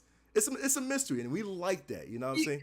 And as a Sonic fan, I guess I'm asking you because does the plot override the aesthetic? Like, does the plot matter that much where you can justify deviating so heavily from the formula? Like, I'd be mad. Like, as a Street Fighter guy, like, I look at number 6 and I'm like, wow, man, like, they're really sort of like changing a lot of the formulaic stuff that really makes it what it is. And I'm just like, yeah, right. Like, I'll give it a chance. I'll give anything a chance. Yeah. But I'm just kind of like, all right, well, what are you really trying to achieve? So from the Sonic perspective, what are they trying to do? Like, they've done this before too, and it has not always worked. It's failed a lot of times. So I'm kind of like, why are you doing this again? You got to look at. You're right, Civ. You're right. Like a flashback, you know, to like, you know, prior failures. Yeah, you're absolutely right, because like I said, it's a game I'm streaming, you know, right now. That the gameplay a little bit jank. Well, it's for the Wii, but even the story was like, okay, all right, I'm kind of trying to understand and all that too. Like, all right, cool. You know, they trying to do an Aladdin Alibaba, Sonic Secret Rings. They're trying to do like a Sonic back in the times of Aladdin and all that too. And then they have Sonic in the Black Knight, where Sonic's in the medieval times and all that too. Those games was like, you got to be kidding me, you know what I mean? So they're probably looking at that as like, really, you know what I mean? Like, okay, we're going to try to, you know, push something new, but not to like, not a theme, you know what I mean? Like, I guess I don't know what Sega is going to do, you know what I mean? I think they're trying to see what sticks, and you know, that's all it is. See what hit and see what misses. That's all I can say, you know. But the thing of the matter is that they don't get rid of the aspect of it. Sonic's supposed to be a speedrun game, you know what I mean? Like, you know, you got elements of speedrun as well too, you know. So as long as you keep that, you know, then cool, you know, we're fine with that. Let's hope that the story sticks, you know what I mean? So that's all it is. That's pretty much all that matters. So, you know, we're hoping. I'm optimistic. We'll see what happens. And fans are happy with it. That's cool. Yeah, it's a half and half, Civ. Trust me. I never argue so much on Twitter than before, dude. So it's crazy, man. Oh my God. But yeah. So that's our Game of the Year watch, man. Game of the Year watch 2022. Like I said, if you have your favorite game that you feel like that's going to be a contender for this year, let us know. Of course, and look out for the rest of the games for this year, 2022. 2022 is a spectacular year for games, to be honest with you. Like, seriously, spectacular year. So I can't wait for this year, getting close to the Game Awards and, you know, seeing who takes the throne, you know what I mean, for best game of 2022. That'd be great, man. But to actually cap it off of the show, man, we would like to go back to our segment of Pass the Popcorn. Still keep it with the video game theme and all that too, but this kind of sucks for a lot of us, man. MGM loses the rights to Tomb Raider, and Alicia Vikander is out as Lara Croft, man. I'm gonna tell you right now. Let me read a little bit of story, but it's from IGN, man. It says Tomb Raider star Alicia Vikander will no longer be Lara Croft after MGM lost the rights to the franchise. So basically, MGM had until May this year to put a Tomb Raider sequel into production, but has now lost the rights after failing to do so. This has sparked a bidding war in Hollywood, with a host of studios now putting in bids for the popular video game franchise. So, of course, we're going to get a Tomb Raider movie coming out. A lot of studios are trying to bid for the rights of that Tomb Raider IP, man. Hopefully, we'll see. But honestly, I ain't gonna lie, dude. Alicia Vikander was the closest thing to Lara Croft. Like, seriously, this was better than what was the other one? Who was the last Angelina Jolie? Because I couldn't stand Angelina Jolie, to be honest with you. Here. Yo, facts. At least Vikander was like the real, like pure Tomb Raider. I don't know who I would substitute, because now it's like, they said, since Alicia Vikander's out, who would you like? I want to actually ask y'all, who would you like to play as Lara Croft? You know what I mean? That's a good question. That is a very good question. Yo, I want to give y'all like the actual like who yo, and the chat if you want to chime in on that as well too, man. Like seriously, because I'll tell you who it should be. Mm-hmm. But she's already cast as She-Hulk. Yep. As Tatiana Maslany.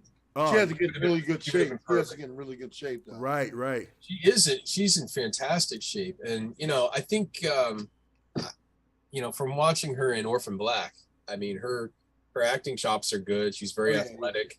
She has a great personality on camera. I think she would have been incredible, but Marvel got her first. Yeah, so right. I don't think we're gonna see her, but I think Tatiana would have been awesome. Yeah, that's a good point. I like that. I'm gonna give you one because I feel like I still loved her from this last franchise, man. I feel like she proved to me that she can get gritty. Daisy Ridley, Skywalker, dude. Yeah. All right. I feel like Daisy Ridley. If they had to cast somebody, Daisy Ridley would probably make it. She's real. I mean, you looked at the last three, Star Wars movies. Yeah. Oh, dude, that's perfectly. Like she has the tone of like, you know what? Hey, I don't give an F, man. You know what I mean? She can. Yeah, you know what they're gonna do? You know what they're gonna do, right? You already know who they. You know who they're gonna get? Who? Chris Pratt. You know what they're gonna get? Because this to get people pissed off and to get us all throwing our hands up because they're gonna do a Sony move. They're gonna get mini Bobby Brown. No. I thought he was gonna say Mini Driver. No, I could see them doing that. Doing some asinine. Millie Bobby Brown. No. I guess maybe as a young Lara Lara Croft. Mark my words. Watch. Maybe as a young Lara Croft, man. You know what I mean? I'm telling you. I'm sorry. Go. Look. Have you not seen our Uncharted movie? That's what I was going to say. I was just about to say that.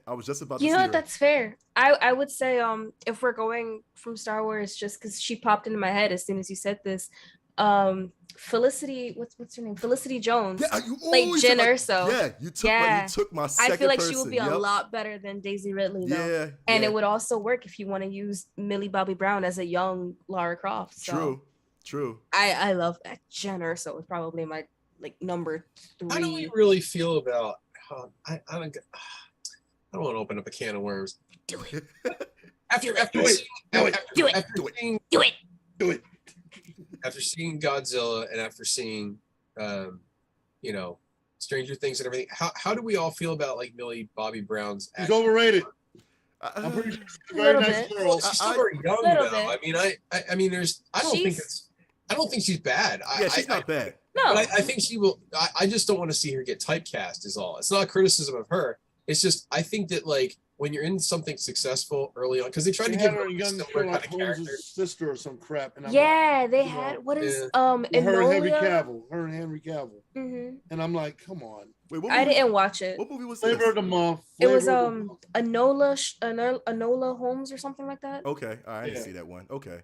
I saw something about it, but I don't know what it's about. I have no idea. She's basically Sherlock's little sister who's smarter than Sherlock. Okay, I gotta check that out. Then bet. All right. I didn't watch it. It looked plain. No. Okay, never mind.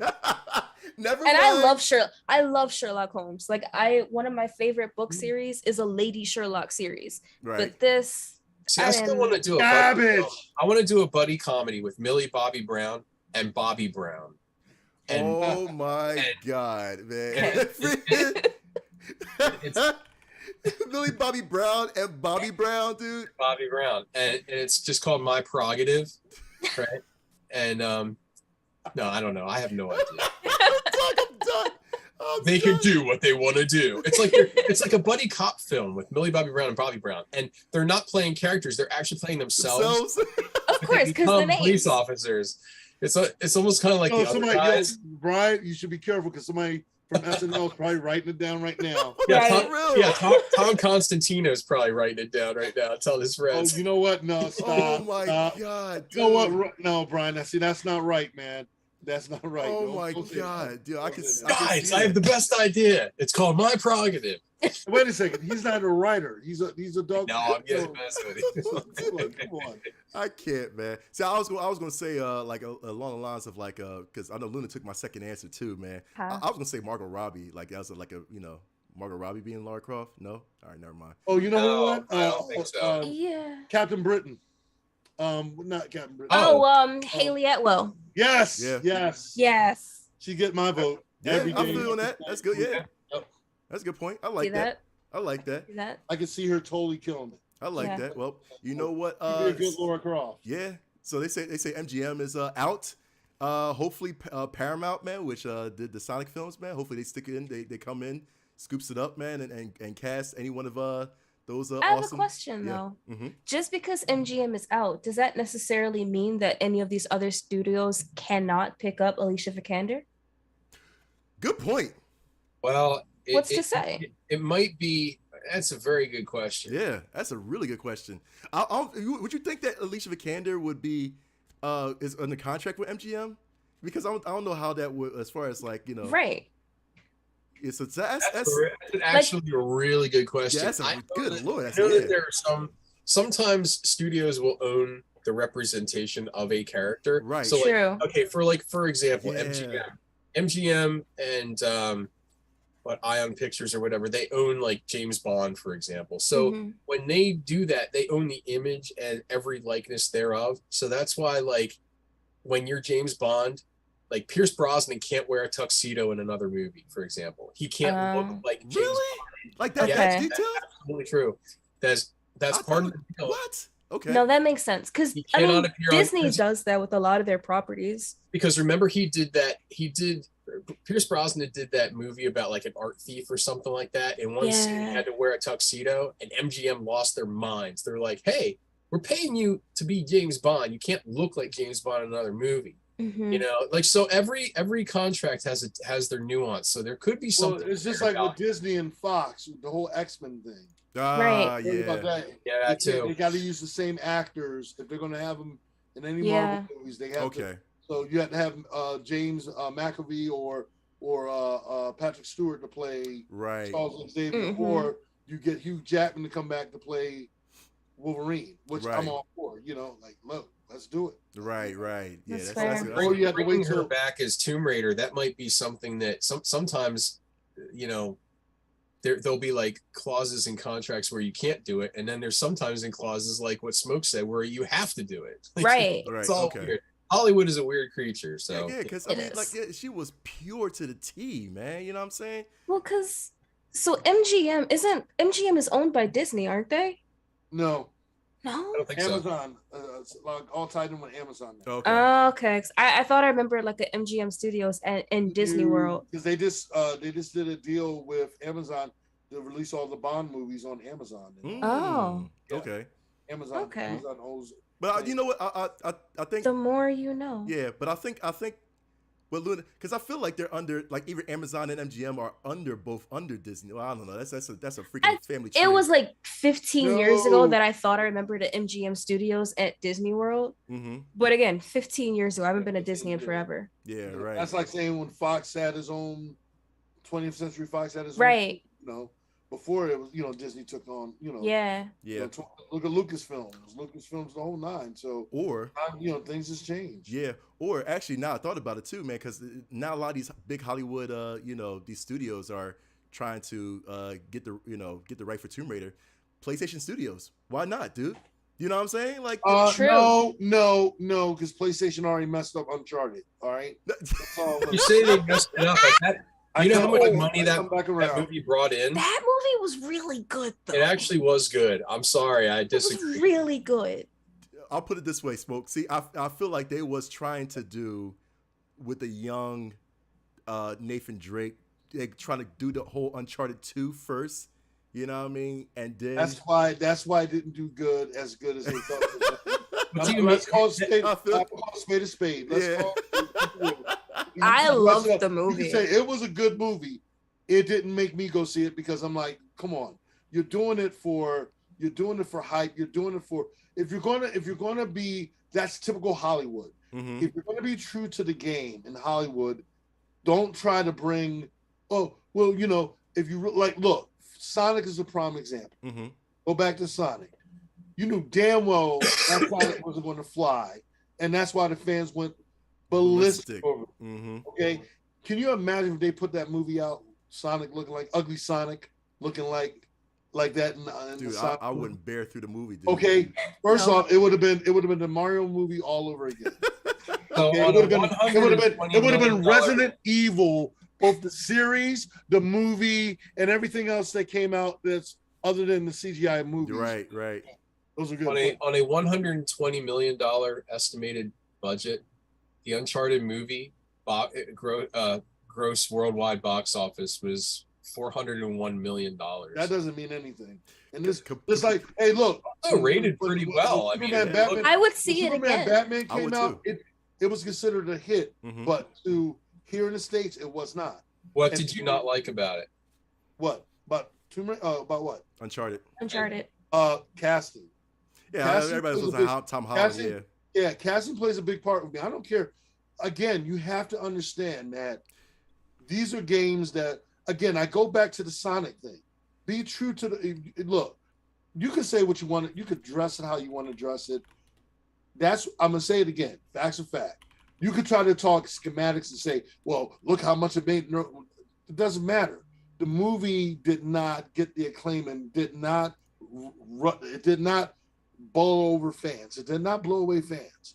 You could say what you want to say. There are a lot of people out there who are like, yeah, I wasn't really into Uncharted movie. Nobody was breaking their neck to go see Uncharted. They did, however, go see Sonic. Sonic to a point where Sonic 2 came out like this. You didn't hear anybody say, oh, I can't wait for Uncharted 2 to come out. Yeah, you're right. They're going to make a sequel. You're right. Let's keep it real. No, you know, it's so funny because we were so spoiled. We were so spoiled by the fan film, right? And that's why I feel like the fan film came out with Nathan Fillion. And dude, that's what it was, dude. I feel like the fan film did us justice, man. Oh my god! Nathan Fillion, and that's dude. what everyone wanted. Yeah, and we wanted Nathan Fillion to be Nathan Drake, dude. Like seriously, dude. Like that, he looked just like Nathan Drake. You know, had the same charisma, attitude, the whole night. I could not watch an Uncharted movie with a young Tom Holland, and also of all people, doggone Mark Wahlberg playing the Sully. Yeah. I don't get that. I'll give you that. Yeah. Oh, come on. Like, yeah, that's what I said. Come on, guys. You know, it's amazing how, and I'm a big movie goer, and I'm always rooting for those movies to do good. But when you got bad casting is bad casting. Right. Facts. Simple as that. Facts. Look. Let's look at the Morbius movie. The Morbius movie, you had what you call playing Morbius. Looked like Morbius. He looked amazing. He looked amazing. But no, I'm saying this to make a point. Right. The writing. Mm-hmm. Let's go to the writing. The writing was horrible. Okay, and did not win people over. Yeah. Okay, and what I'm saying is, if you're going to write or if you're going to adapt something from a TV show, from a video game, do it right from the door. Sonic the Hedgehog, Resident Evil, the CGI versions of the Resident Evil movies and all that branched out, they did good. Resident Evil, you could not even do a simple Resident Evil live action. And yet I've seen fan films do way better and do it accurately the way the video game is. But yet Hollywood and all their billions and billions of dollars cannot still do a correct Resident Evil movie, right? Live action movie or series. Netflix. And Netflix killed. Oh my God. All I'm going to say is Blade was in Resident Evil. That's Dude. Blade was in Resident Evil, and that's all I'm going to say on that. This is Resident Evil that Luna you would probably appreciate too. I ain't gonna lie, like you would love this. Seriously. Oh no, it's called Two Stupid Daughters. That's what it's called. Yeah, basically, dude. Two Stupid Daughters and Bad Choices. Okay. Yeah. Holy crap! So, yo, like again, I cannot Hollywood. If you're going to do a video game, learn from Sonic. Yeah. Learn from those other movies, which ain't many, that are adapted from video games that actually were hits that made people say, hey, let's do a sequel. Sonic the Hedgehog movie came out, and within less than 2.5 years, less than that, sequel came out like this. Mm-hmm. Okay, and just as good. You can't tell me that the fans, they listened to the fans, and look what happened. Look at the result. And in the result, the end game, you had ugly Sonic appearing Dale. Yeah. Okay. Yep. Spoiler alert. So if you're going to do a movie, a video game adapted movie, do it right.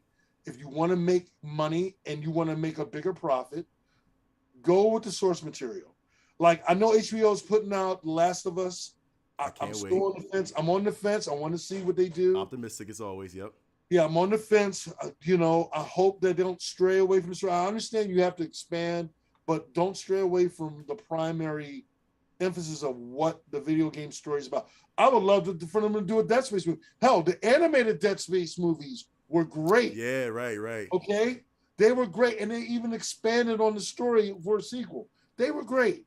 Let's see you do a live action. It can be done. Right, true. It can be done.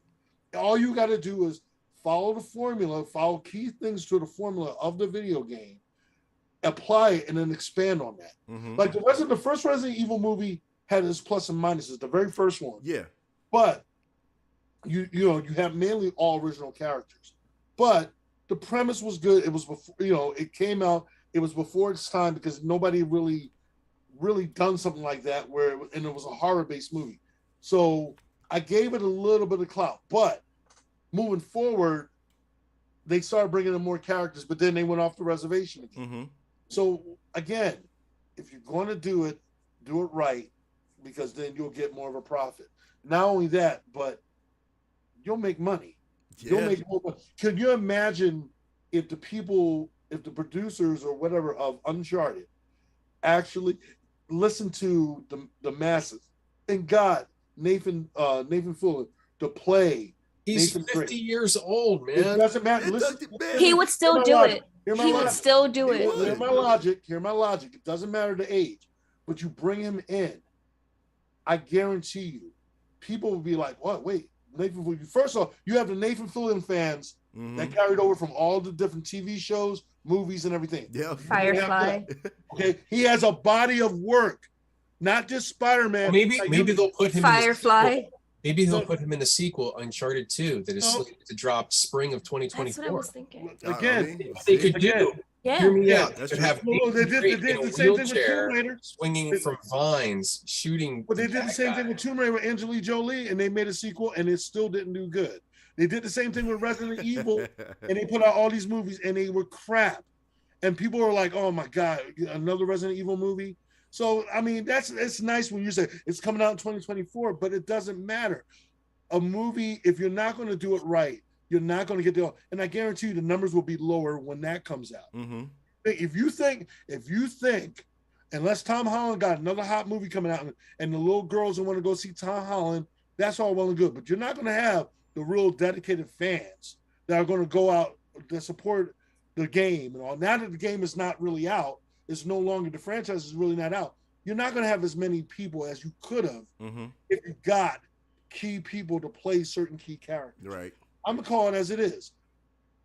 I've seen it happen. Yeah. And people are like, "Well, they're coming out with a sequel for this." I'm like, that doesn't matter. They did the same thing with Lara Croft. And Lara Croft, you brought back Angelina Jolie. And yet that movie still didn't do it, and it was still crap. So I'm not saying that. All I'm going to say is this: when they do this next movie, I guarantee you the numbers are going to be lower. Mm-hmm. The numbers are not going to be as high. Whatever the numbers they made for the first one, they were lucky. Low. Okay. They were lucky. It's going to be lower. I guarantee you. Ah, that's a good call. Unless you're going to be pulling in some heavy star power. Yeah. That is some heavy star power. Yeah, it was nice that you had what we call it, come and make a quick cameo. On the beach. Yeah. No, Illinois. Come on. And I'm just like, yo, that's just such a cheap way of doing it. And and again, man, Stan Lee mode. I'm a hardcore Uncharted fan, but I could not get behind this movie. I could not with Mark Wahlberg. Again, if you're going to do a franchise, do it right. Sonic the Hedgehog proved that. Yeah.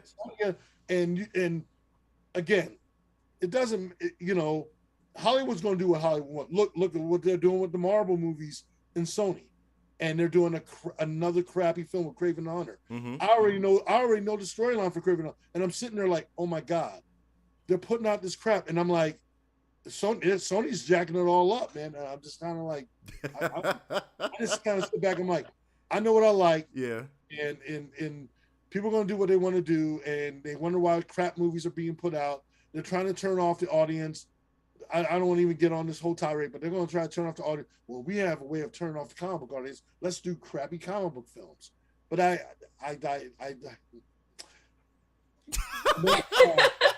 pass the popcorn. Uncharted made more money than the Sonic movie. Did you know that? No, I should track that. Nah, we surpassed that. I think we surpassed that. I love how you say we. Like you were part of the Sonic movie. Listen, as a community, we surpassed that. Are you a cast member? Did you work on the movie yourself? Yeah, I would love to be with you. It's not a better movie, but I'm saying that's a fact right there. Yeah, I feel you. We got to check the money and the numbers. Mark, check the numbers. Call Ildris. Talk to all. Mark, you have pool over there. Hey, Sonic the Hedgehog is number 10. Uncharted is the number 5, the fifth most successful commercial video game movie adaptation ever made. Domestic or international? It might be both. It's two different lists. Where's this out of? This is worldwide box office, but it breaks it down by domestic also, and I think it does mean. Yeah, I think it's. But Warcraft is still number one. Number one, yeah. It's out of and you know, I mean, it's good. Dude, Rampage was not a spectacular movie, but that was number 3. I don't know how, but so I guess Resident Evil because of Dwayne the Rock Johnson. Yeah. I guess Resident Evil Welcome to Raccoon City is number 2 then. That's number 22. Detective Pikachu. Oh, Detective Pikachu. I forgot Detective Pikachu. Oh yeah, Detective Pikachu. That's right. Yep. That's true. Pikachu. I hope everybody enjoyed this segment of Pass the Popcorn. So this little added segment on the show, man. Of Pass Controller. Listen, we're watch the next video game movie, man. We'll definitely talk about that, and we'll get our highlights on that as well too. But that is gonna be the end of our show. Darth Vader's still the ultimate boss. I can't wait. Obi-Wan baby. Obi-Wan baby. I can't wait for the video game. Oh my God. That is going to end our show, ladies and gentlemen, man. Seriously, we're glad to be back, man. That's going to end our show. But before we go, of course, we got some endgame credits to run through. Of course, please share this stream to all of your friends in the gaming community so that they won't miss any of this info that we have shared today. Don't forget to follow our other social media outlets. We got Instagram, Twitter, YouTube, and Twitch at PTCGamingShow. Send us your questions at our email address at ptcgamingshow@gmail.com. And more importantly, we have a community just for you gamers called PTC Nation. You can search on Facebook PTC Nation or scroll down on our main Pass Controller website webpage on Facebook, and you'll see the banner for PTC Nation, and click right there. That will take you to PTC Nation. Remember, PTC Nation, you can share your own gaming news, gaming memes, questions for us to answer on the next show, gaming polls and videos. You can share your Twitch channels, your YouTube, Facebook gaming channels, your Xbox gamer tags, PSN IDs, Nintendo friend codes, PC Steam. Remember, PTC Nation is all for you to connect with one another so that we can all pass the controller together. I don't know what y'all doing afterwards, man. Listen, I don't know what are y'all doing. What y'all playing, man? I know y'all playing something, right? What y'all playing? God of War. You finishing up God of War, man? How about you, Luna? I know. Oh, Luna got finished straight. Never mind. I'm either gonna hop on Stray or Power Wash Simulator. I'm not sure. I forgot you was playing Power Wash Simulator. It's oddly relaxing. I need to relax right now. Okay. I feel you. How about you, Smoke? What you got, man? What you doing, man? Right Memory Infinite, not tonight, but probably tomorrow. Yeah. I got some other streaming stuff I got to finish watching and all. And no, I'm not watching Uncharted. So no, we're gonna make you watch Uncharted. You should. Nope. PTC movie night. There you go. Let's do that. Well, you know what? I know you'd rather watch the Nightwing movie, so you know. Yeah, you're right. Yeah, how about that? She's you're right. Smoke. She watched Nightwing. Cool. Oh my God. Listen, you're not wrong, but you're not right. Ladies and gentlemen, that's gonna be it, man. Oh my God. Listen, we will see y'all next time for Smoke, for Civic Minded, for Miss Luna Chibi Fox. I am McNux. This has been Pass the Controller. And as always, get good. Have fun, guys. Peace and hair grease, y'all.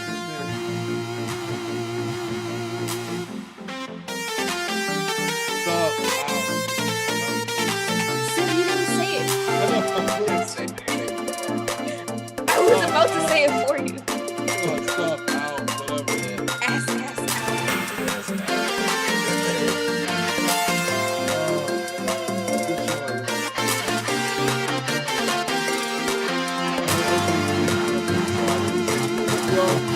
Have a good night.